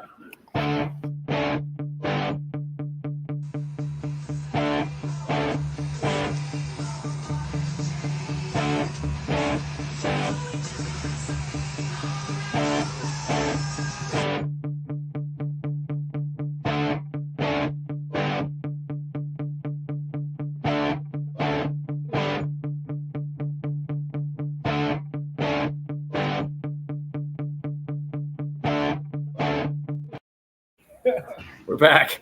Hawk fans out in South Carolina there, you want to get freshen up that Hawkeye ink, go ahead and see old Jimbo there. And again, shout out to the Villains Network for hosting us here. Andrew and company, man, great dudes. Help keep this possible for all of us. Now let's get into some baseball talk as Hawks looking good. Can you hear I me? find it hilarious. Yeah, we can hear you. That we get into baseball, and all of a sudden, Vaney's got to get all right. We got a new headset. We got to change some things around for baseball. Yeah, everybody fix your clothes. Everybody get on their new clothes. We're good. Flip my head over. Rally caps. Let's finish this up. I love it. I love it. Hawks, man. I know it's been a while since we talked about the baseball, but gentlemen, I know when we had the show a few weeks back, we talked about the timely hitting being an issue and all these left on bases. And I'm happy to say we're starting to turn that corner a little bit as Iowa's up right now 10-0, bottom of the fourth with double-digit hits again this week. Just to give you guys some rundown of some numbers as far as hitting goes for the Hawkeyes. We have 25 home runs on the year. Last year, total, we had 54. They're on pace to smash last year's total. So we are fifth in the Big Ten in home runs, fifth in the Big Ten in hits with 188. I know I talked about it in the first show when I said that the boys that Heller brought in this year look the part. It's starting to show, I think. Compared to when I saw them last year, the size of the boys were just not quite at the caliber it needed to be, and it kind of showed. And now this year, these bats are starting to crank up, man. The home run parties that have been happening the last 2 weekends have been insane. 6 in one game last week, 3 in the following game after that. They had 3 yesterday in game 2 or game 1. I think it was game 1. Actually, game 2. And they made Mr. How you say is Dwerza? They made him look human yesterday. He came in with a .70 ERA, and we knocked him around that ballpark and put up 6 runs on him. And that guy, in my opinion, is probably the best pitcher in college baseball. I've already said it before. Yeah. And our bats came to play, and he pitched 7 innings, or 6 innings he got. Still a good outing for him. They still got the W. I mean, he did his part, but we're starting to see some hits. What's their record? After yesterday, I want to say 9 and 8. 9 and 8, 10 and 8, something like that. Yeah. Yep. I'll double check. So you mentioned Iowa's got 25 home runs, right? Yep. I'm so damn jealous. What's Vanda got? 12. Well, you're looking like us last year. I mean, we got dudes that can hit them. They just, I don't know what the deal is. They're just not hitting home runs, but we're putting up runs. I was going to say they're still scoring, though.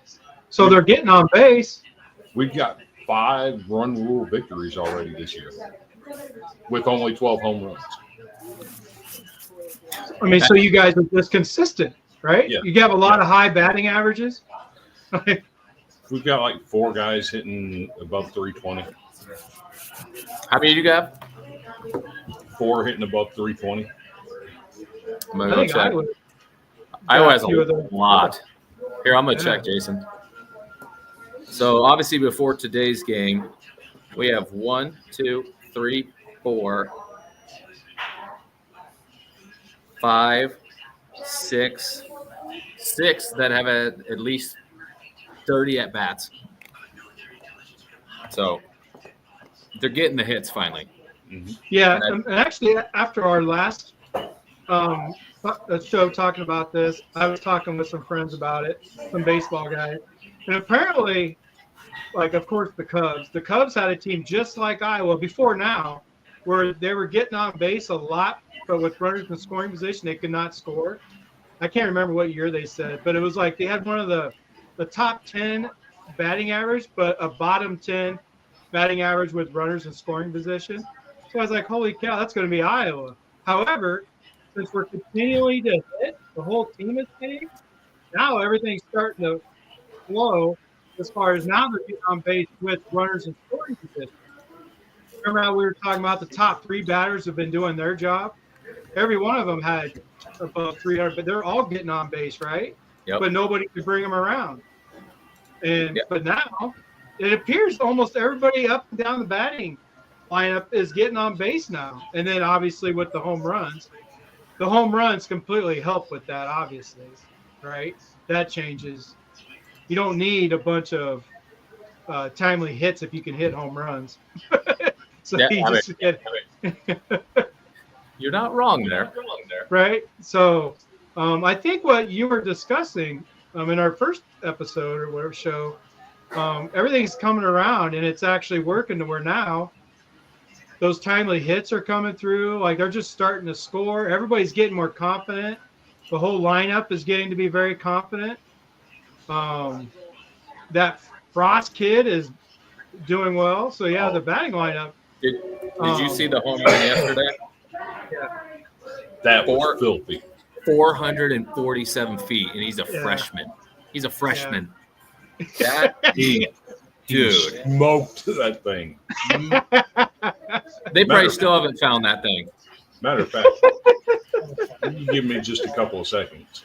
Yeah, pull that I'm up. I'm going to give you a treat. And it's not a brownie. I will find it. I love a tree, but Mm-hmm. I mean, and Frost is the 7-hitter. So when your 7-hitter is cranking out 447 feet bombs, I think we found the order that we want to get our guys in. Obviously, the order was all over the place to start the year.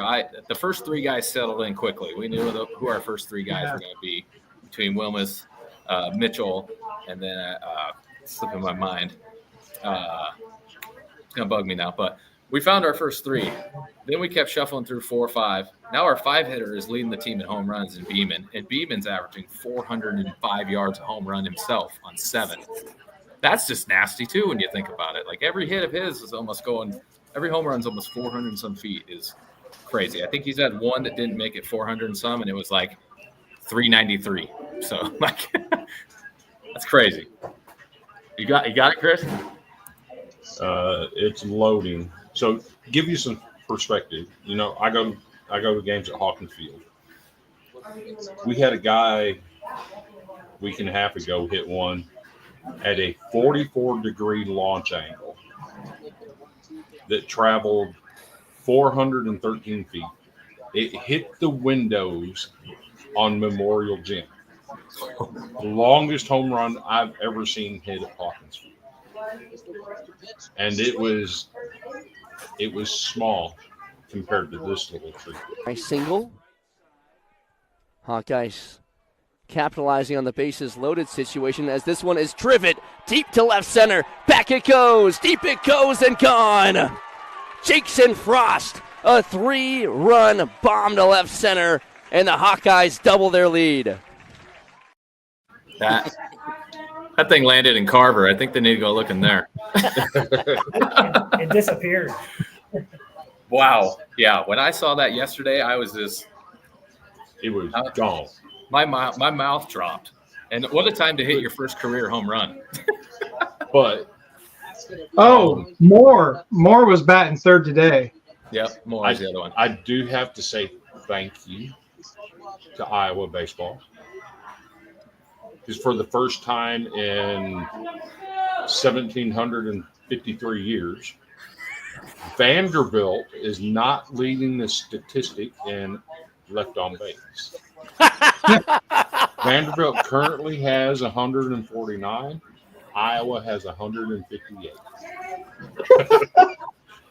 For those math people, that is a 9.2 left on base every game.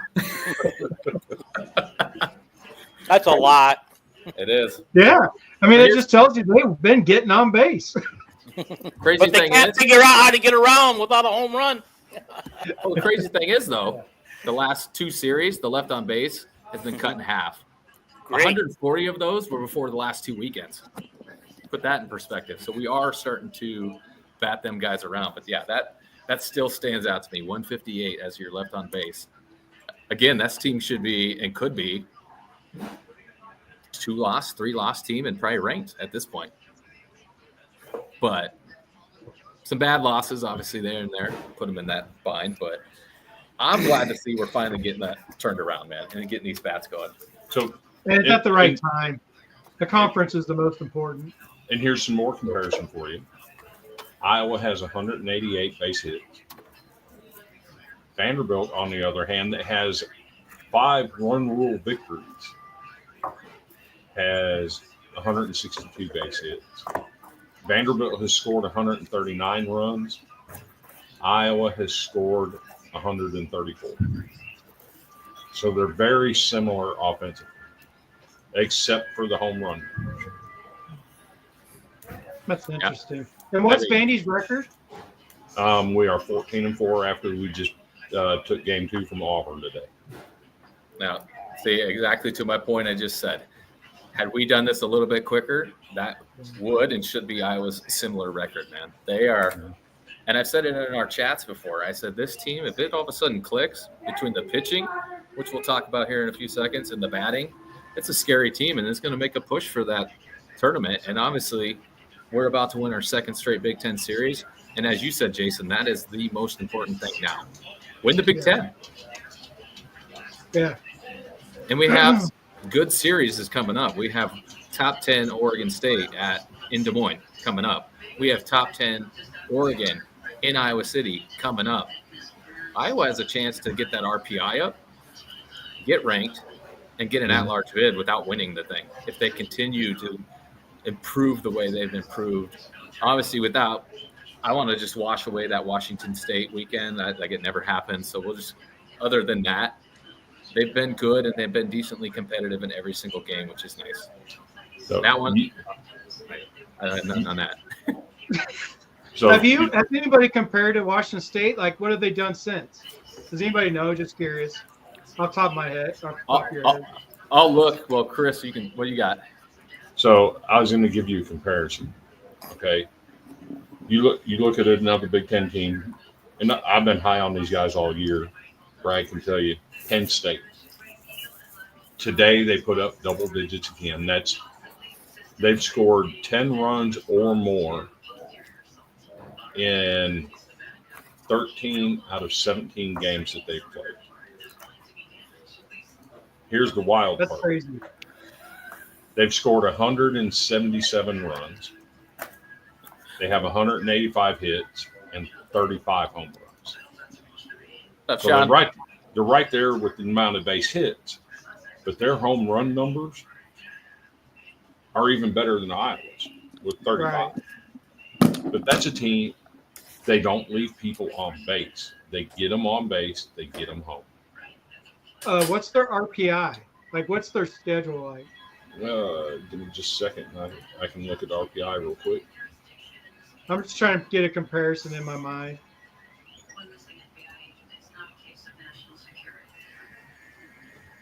I can actually do RPI by conference or national.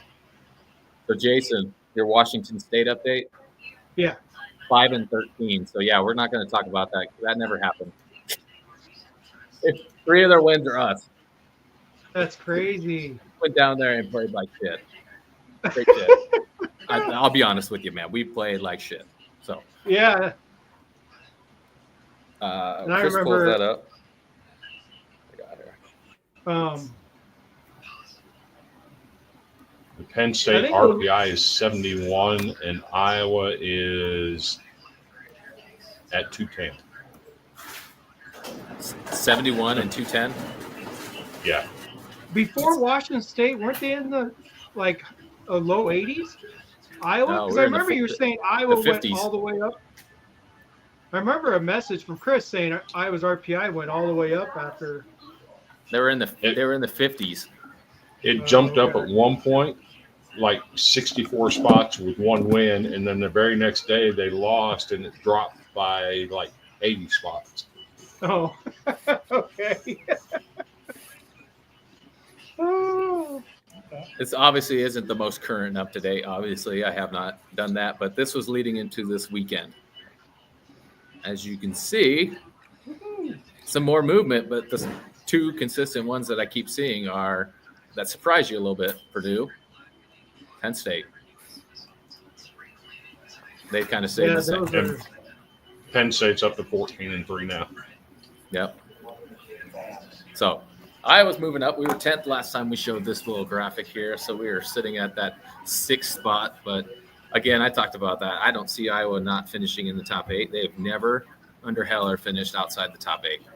Yeah. So I really strongly feel in the way they're going, they're going to stay right in this top 6, top 5. I had them 6 preseason, so I'd love to see it better than that. What's the in order to make the Big Ten tournament at the end of the season? What do they got to finish? I think they upped it to 12 this year. Was it 8? Oh. I'm going to double check, but they upped it this year. So there's Okay. obviously, with more teams comes more. You got to have more teams in your tournament. But also that makes it a harder road, obviously, to get to where you got to do. See, and people used to talk about the SEC tournament being a gauntlet. They would have 12, even though they had 14 teams in the conference, they'd have 12 teams get in the SEC tournament. And then your first round were your playing games. They were single elimination. And then it would be double elimination all the way to the semifinals, and then it turned back into single elimination. So when they say the SEC is a gauntlet, it is. And it sounds like that's where the Big Ten is moving to, is the same type of formula. Yep. And I can tell you don't want to be in one of those playing games in the first round. Nope. Because even if you win, then you have all those other games. You can absolutely wreck a pitching staff trying to win a conference tournament championship. Yep. Considering you probably only have, like a team like Iowa has, we have our 3 arms, right? And then we have probably our 4th arm is probably Watts right now. So we have 4 guys we could probably trot out there. If we have to do 5 or 6 games, I couldn't sit here and tell you who we're starting, to be honest with you. And that's trouble for us. So we cannot do that playing game if we want to, if any chance of winning the Big Ten tournament. See, and you'll notice a trend with the SEC. A lot of teams, what they'll do, like a Vanderbilt, a South Carolina, Tennessee didn't do it last year. They went all guns. But SEC teams in the past would throw off. They go down to Hoover, lose their first games intentionally because they already know that they're in the tournament. So the SEC tournament doesn't do them any good. So they throw off, go home, rest their arms, get ready for the NCAA tournament. And then when you got a healthy, rested staff, it helps you make a deeper run. That's why so many SEC teams winning national championships year after year after year is because they had it down to a science and a method of how to get it done. Yep. There's only 3 teams in SEC history that have won the SEC regular season, the SEC tournament, and the College World Series, and there's a reason for that. So now we're talking you guys about do the same thing in football. SEC has it down to science in football. 8 conference games. At the end of the year, you guys play your worst team on your schedule at the end, so you rest everybody before the playoff run. No, that's what the SEC does. At the end of the year, they'll play Cornell, right, and just rest their starters. Yeah. SEC has everything down to the science to win championships. Hey, I mean, Including playing one less conference game than everybody else. That's what I said. Yeah. But here's the kicker in that. Yes, we only play 8 SEC games, but it's a requirement in the SEC that one of your out-of-conference games has to be another Power 5 opponent. So we're getting the 9 Power 5 ball games in. That is. Yeah, So, but Iowa gets 10. Iowa State is Power 5. And the team on the rise. Not an easy win. you guys going down this rabbit hole? No. Hey, all right. I was just bringing up the fact that SEC seems to have a lot of things figured out for championships for their teams. Hey, we could talk about this all day. Maybe we should do it Wednesday. We'll see. But let's move on to some pitching. So, all right. I've talked about the duel that we had. I wish I could have seen it yesterday, but I'm glad we did it. I'm just going to say this right now.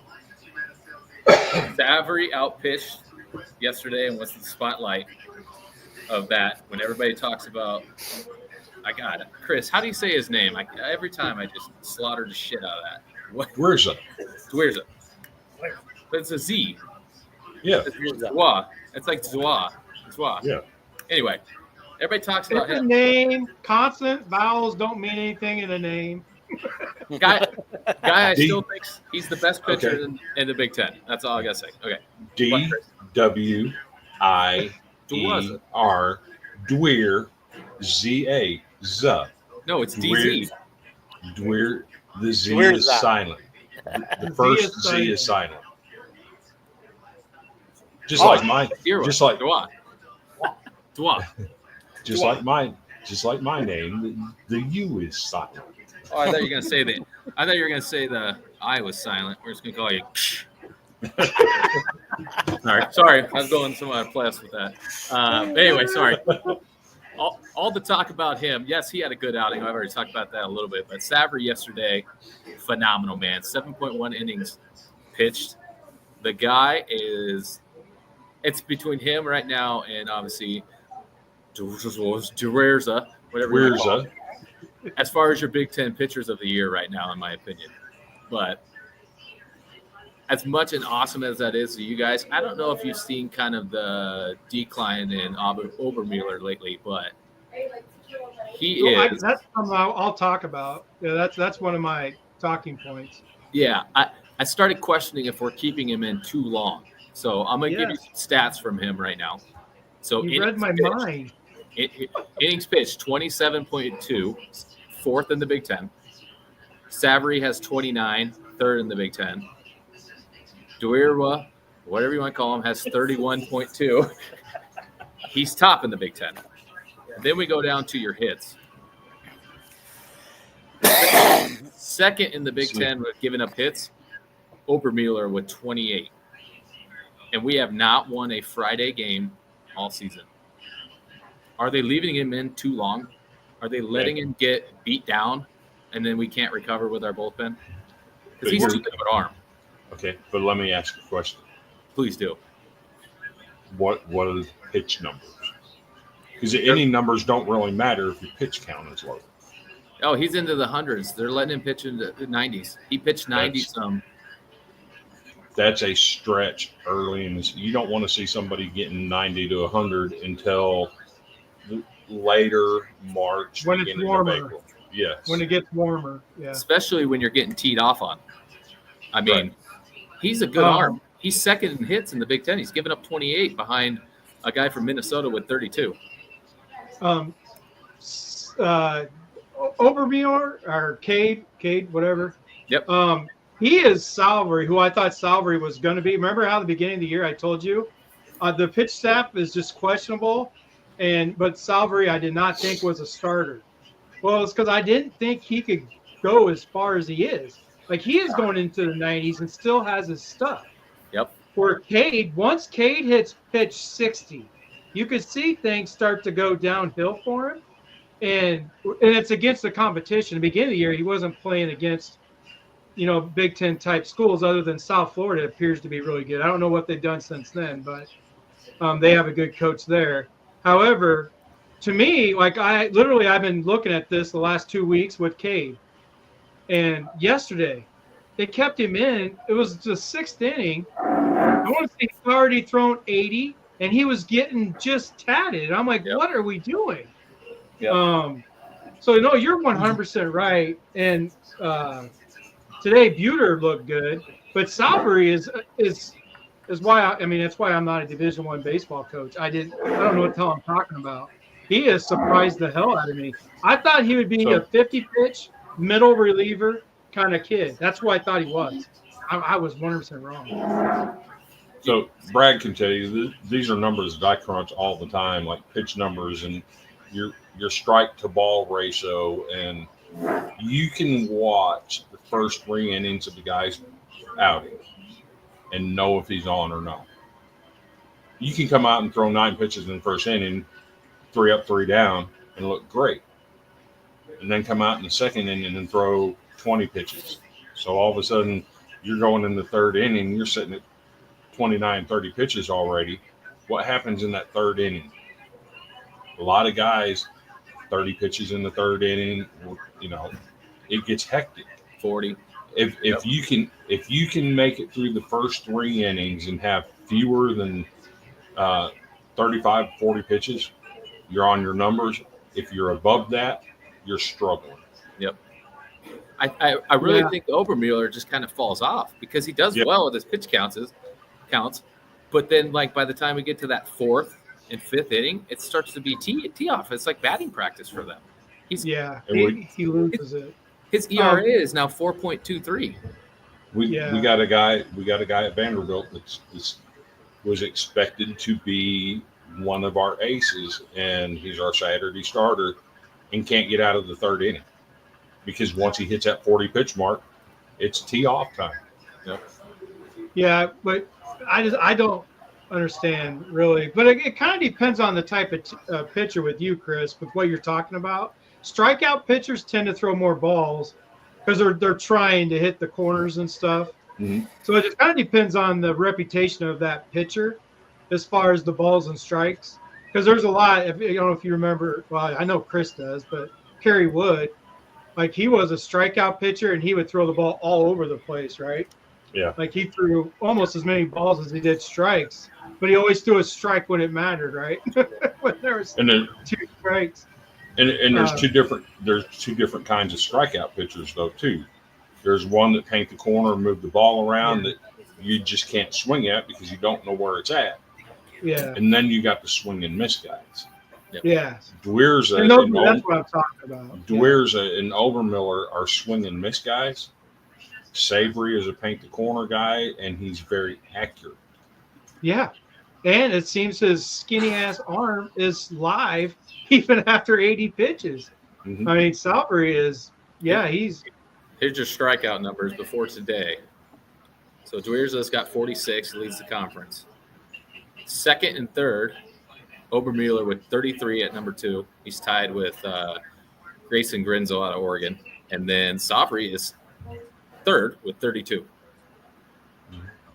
But he's only given up. Savory's only given up 15 hits. That's less than Dwierza. He had 17. So again, I think those two right now are your front runners for pitcher of the year. Yes, and it's yes, there's some good arms in the Big Ten. I know Oregon's got some good people, but between those two, I think the gap right now is pretty deep long when you think about it to that 3rd guy. That's just me, because those two are just controlling everything. And every game, they're unbeaten. They're both 4-0. I think Dwierza got lucky. They pulled it off in extra innings yesterday, but they're both undefeated on the season. So those two right now are my picks. They're cranking it out, dude. Mm-hmm. But yeah, man. I agree, but I think they're afraid of the bullpen because I do not like Watts. Whenever Watts comes in, I'm like, no. Like he was supposed to be really good. I think with what your theory is, if they needed a 4th starter, I think they go with Watts. But there's got to be other arms in the bullpen that they can go to, not just Watts. Mm-hmm. Like when they bring him in, gosh, it just feels like it's – sometimes he's good and sometimes, like most of the time this year anyway, he hasn't been very good. No, I'm going to see what he's at right now, honestly. Hold on. And I don't know who else, though. They don't use the bullpen a whole lot. No. It's like they make Cade go 6 innings regardless. And when they don't need to. We just got to figure out the bullpen. The rubber arm, they're teeing off of him. They go, get back out there, Cade. Let's see if you can do another inning. It's like, why? I think it is what you say. I think the bullpen, they're a little too unsure of who can come in. So if they do pull him in the 5th or the late in the 4th, right. I think they're wondering, hey, who can step in and do this? I don't know at this point. I feel like they have to try something. They have to bring somebody in and just see, like, okay, let's give him a few pitches, outs, whatever, right? Let's give him an inning. Because leaving Cade in, you're just going to get beat anyway. Because he's getting destroyed. He pitches shutout for the first 3 innings there. He pitches unbelievable. Even into the 4th, yeah.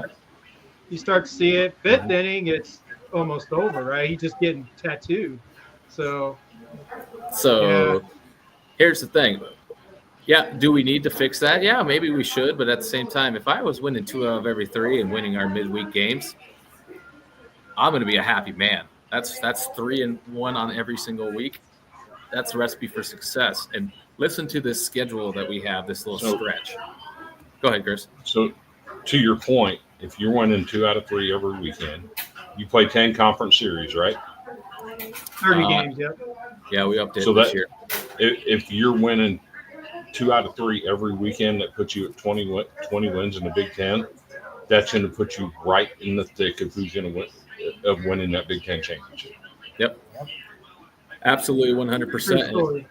And here, you guys ready for this little stretch here? All right, so obviously we're going to get the dub today. It's still 10-0, middle of the 6th, and Michigan State has no answer. So Tuesday we play University of Illinois Chicago. Should be a dub, right? And then we get ourselves a home series. So we got a nice little homestand here against the worst team in the Big Ten, Ohio State. I think Iowa sweeps them. I think that's our first Friday win. I think Iowa sweeps them. They are bad. They are really bad. They're bad. So 3 games there. Then we got a Tuesday game with Illinois State. Could go either way there, depending on who we go out in that midweek game. And then we have a series at Minnesota. To me, that's bad. That's 2 wins, maybe a sweep. You don't sweep them. You shut down the baseball program. And then you go Bradley and a series with Northwestern, who is improved, but Iowa should win 2 of 3 in that one as well. So Iowa can go all the way into almost the end of April with maybe 1 or 2 more losses if they can keep this together. We have the schedule, but then it gets a little bit harder for us, obviously. Then we go Nebraska, Michigan, Indiana, Washington, Oregon State, Oregon. Is Nebraska ranked? Nebraska has been a huge disappointment. Indiana's a huge disappointment. So Hawks, you should be able to win 2 out of 3 against both. Yeah, I think so too. I mean, if we can find the answer to our Friday and some of our bullpen issues, man, this could be another 35, 36 win team, and you're going to make it. You're going to make a push. Your RPI should go up. As long as you don't get embarrassed by the 2 top 10 teams, if we can somehow win one of those series, that's huge for us. And they're both at home. And I think the Des Moines series would be the most believable one, in my opinion, because that's going to have a big crowd. Last year, they had about 6,000 people at all 3 games at Principal Park. So, I mean, what I've seen the last 2 weekends, actually the last almost 3 weeks, we are definitely trending up, and it's fantastic to see. Yep. Just got to keep seeing the ball, keep hitting the ball.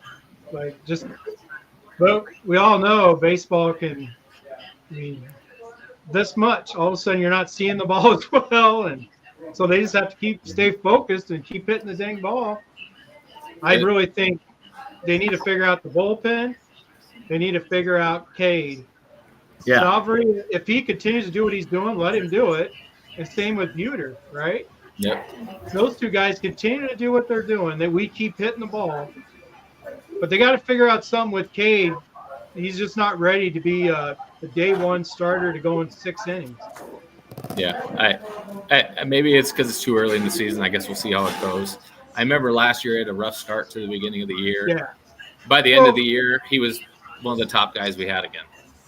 Well, I mean, warm weather does wonders for pitchers' arms. Like kind of to what Chris was saying, as far as pitching 90 pitches in the in the spring isn't when it's 35 degrees is not a good thing. Mm-hmm. No, it's not. But our Sunday starter the last Sunday, temperature was about 75 degrees. We extended him to 93, which that's a good day to do it with the temperature up. You're feeling it. He was throwing the ball well. It's a good day to extend a guy like that. Right. I'm going to try to pull up a pitch count real quick. I want to see what Buter pitched today. Give me 1 second. Let's switch my view.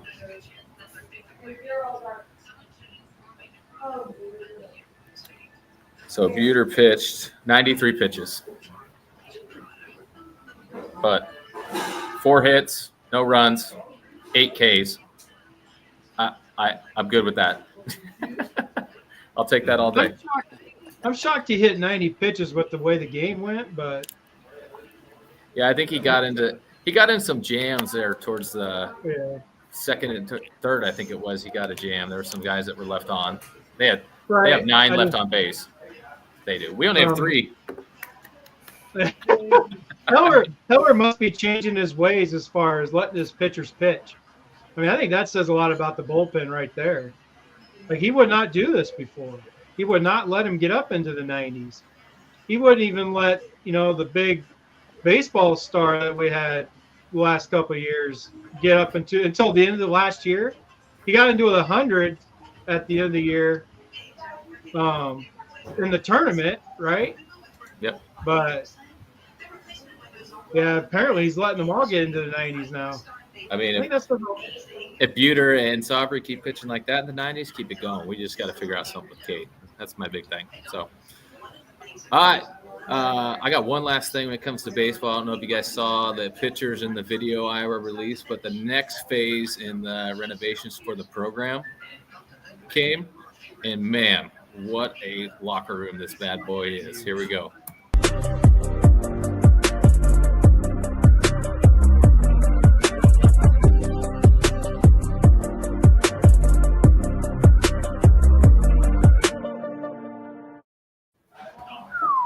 Looks nice. Is that the old football facility? No, they're remodeling the whole thing, man. Oh, Next okay. comes that actual stand. So you've seen the field, Dean, right? Yep. That's new this year. So that was phase 1. Phase 2 is the clubhouse, which we just saw right there.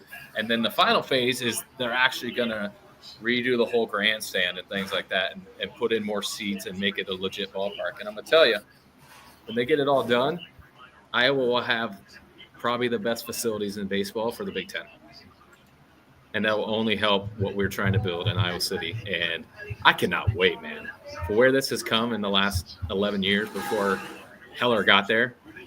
This is fun and exciting stuff. And like Chris has talked about before, how many teams in the Big Ten are putting money in their programs right now? Mm-hmm. I got a question for you as far as baseball goes. Lay it on me. There's a rumor that the SEC and the Big Ten are going to start eliminating sports because of the money. They don't want to have to distribute the money so small to individual things. Do you think baseball and softball would be on the chopping block? Heck no. Baseball is not. That they're putting millions already into this. Millions. Okay. All right. So softball, Jason would probably know a little bit more if that would be the case, but baseball, no way. There's not a chance. Okay. Because, this money that Jason was talking about earlier that actually starts, I believe, July, this money that they're going to get and they can distribute it to the players in sports. Well, they were talking about yesterday that the money would be distributed would be very small to some of the Olympic sports. So they're talking about chopping off at least the Olympic sports, but somebody happened to mention baseball. No, that's because Iowa State got rid of theirs. And so did you and I. What? And so did you and I. Yeah. Yeah. So I don't see it. I don't see softball going anywhere as well. But Okay. there is so much money coming in. That's the thing. We all complain about having to buy all these stream services, right? Mm-hmm. But that's where the Big Ten got this $1 billion contract. There's a lot of money that's going to be coming down to these schools. Like that $3.5 million is supposed to be straight up for men's basketball. That's what their portion is going to be. Okay. All right, well, it's been fun, gentlemen. What do you say we wrap this bad boy up? A lot to talk about this weekend. I'm glad we did this show. Man, shit, we spent the first hour talking about Fran. We probably could have kept going the entire damn show, but it's been fun, man. Thanks, everyone that tuned in. We had up to 100 people watching live. We still have 64 of you on watching with us, so we appreciate you guys. And as always, Chris, Jason, Dean, thanks for hopping in with Brandon and I. If you guys want to give yourself that shameless plug, let everybody know where they can find you guys. They may have liked what you guys had to say and bring to the table. So I'll give you guys your little moment here, and we'll wrap this baby up. So, gentlemen, why don't you go ahead? I'll start. All right. You guys can find me at Talking Iowa Hawkeye Sports. I got a ton of YouTube videos out there for podcasting. Jason's in about half of them. And so if you like what he has to say, go find an old one and listen to him. And you can also find me on my Facebook page by the same name. And, yeah. And we also do a great women's basketball show with Miley Tideback. Oh, yeah. Probably one of the best I do. Of course, it's all because of her, not me. Oh, Dean, stop it. It's a fantastic show, and we're working on getting more guests. We've already had former coaches and former players, and we've got more former players and one current player that we're currently got committed. I just can't tell you who they are until we get a date firmed up. But, yeah. Love it. Perfect. Love it. Thanks, right. Dean. Yeah, you can find me at Everything Iowa Sports on Facebook. We're getting close to 8,000 followers, so go ahead and come in and jump in. And I do a lot of Iowa content with baseball, softball, every sport on my Facebook page. I have a YouTube channel, Everything Iowa Sports as well. And then you can follow me on X/Twitter, Everything Iowa Sports as well. And I do share some things on that as well. Nice. Thanks as always, Jason. And Chris, last but not least, my man. Last but not least, well, let me start off with this real quick. We got another hour. Roll it back, baby. Roll it back? What are you talking about, roll it back? Let's go. Hey, I'm just a baseball guy. But that's not true. Anyway, you can catch me on the Golden Broom podcast. If you're a college baseball fan, you want to give us a look. We cover college baseball nationally. We do focus a little bit on the SEC since that's where we're all from. But we do cover it nationally. If you're into college baseball, come give us a follow. You can see on my shirt, my Facebook group, College Baseball Smack. That's old school. Who the hell's mine? Had these made back in 2019. I've got a bunch of them. If you want one, I got one for you. I'll send you that address. Definitely catch us on Tuesday nights at 8:30 p.m. Central Time. I'm also on the Billings Media Network podcast pilot show. I want to give a huge shout out to Andrew for giving us the platform here on Billings Media Network.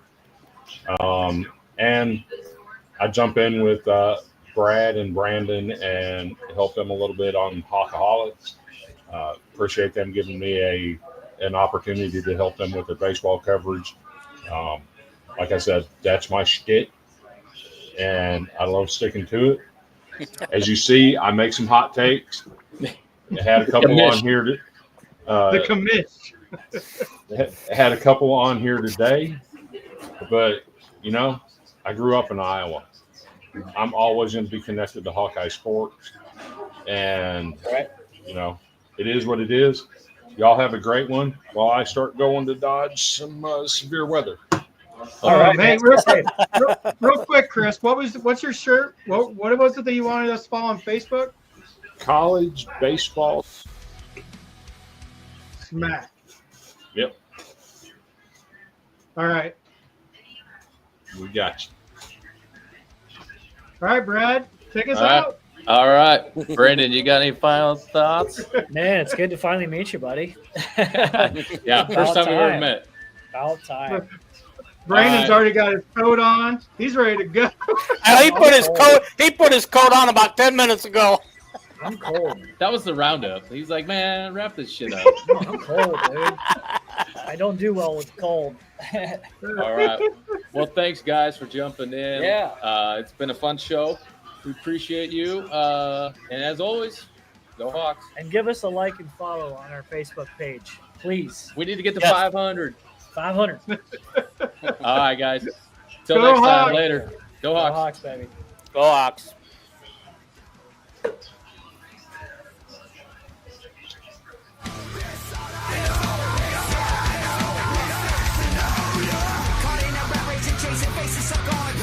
Appropriation, you claim and take it for peace of mind. Our generation that's gaining victims of hated times. Our history of balls and abuses cleaning, I watch it shine. I know it burns, wait your turn, yeah, the dumb will learn. Pronouns and verbs, adjectives, either both will serve. Putting these words into work, and it's absurd how we never seem to get it or kick this shit to the curb now. This all I got, and on the road. This all she wrote, she wrote. This all I know, this all I know. This nothing to know. This all I got, and on the road. This all she wrote, she wrote. This all I know, this all I know. This nothing to know. You ever wonder when it's time to stop living up here and start living down here? Don't drink alone.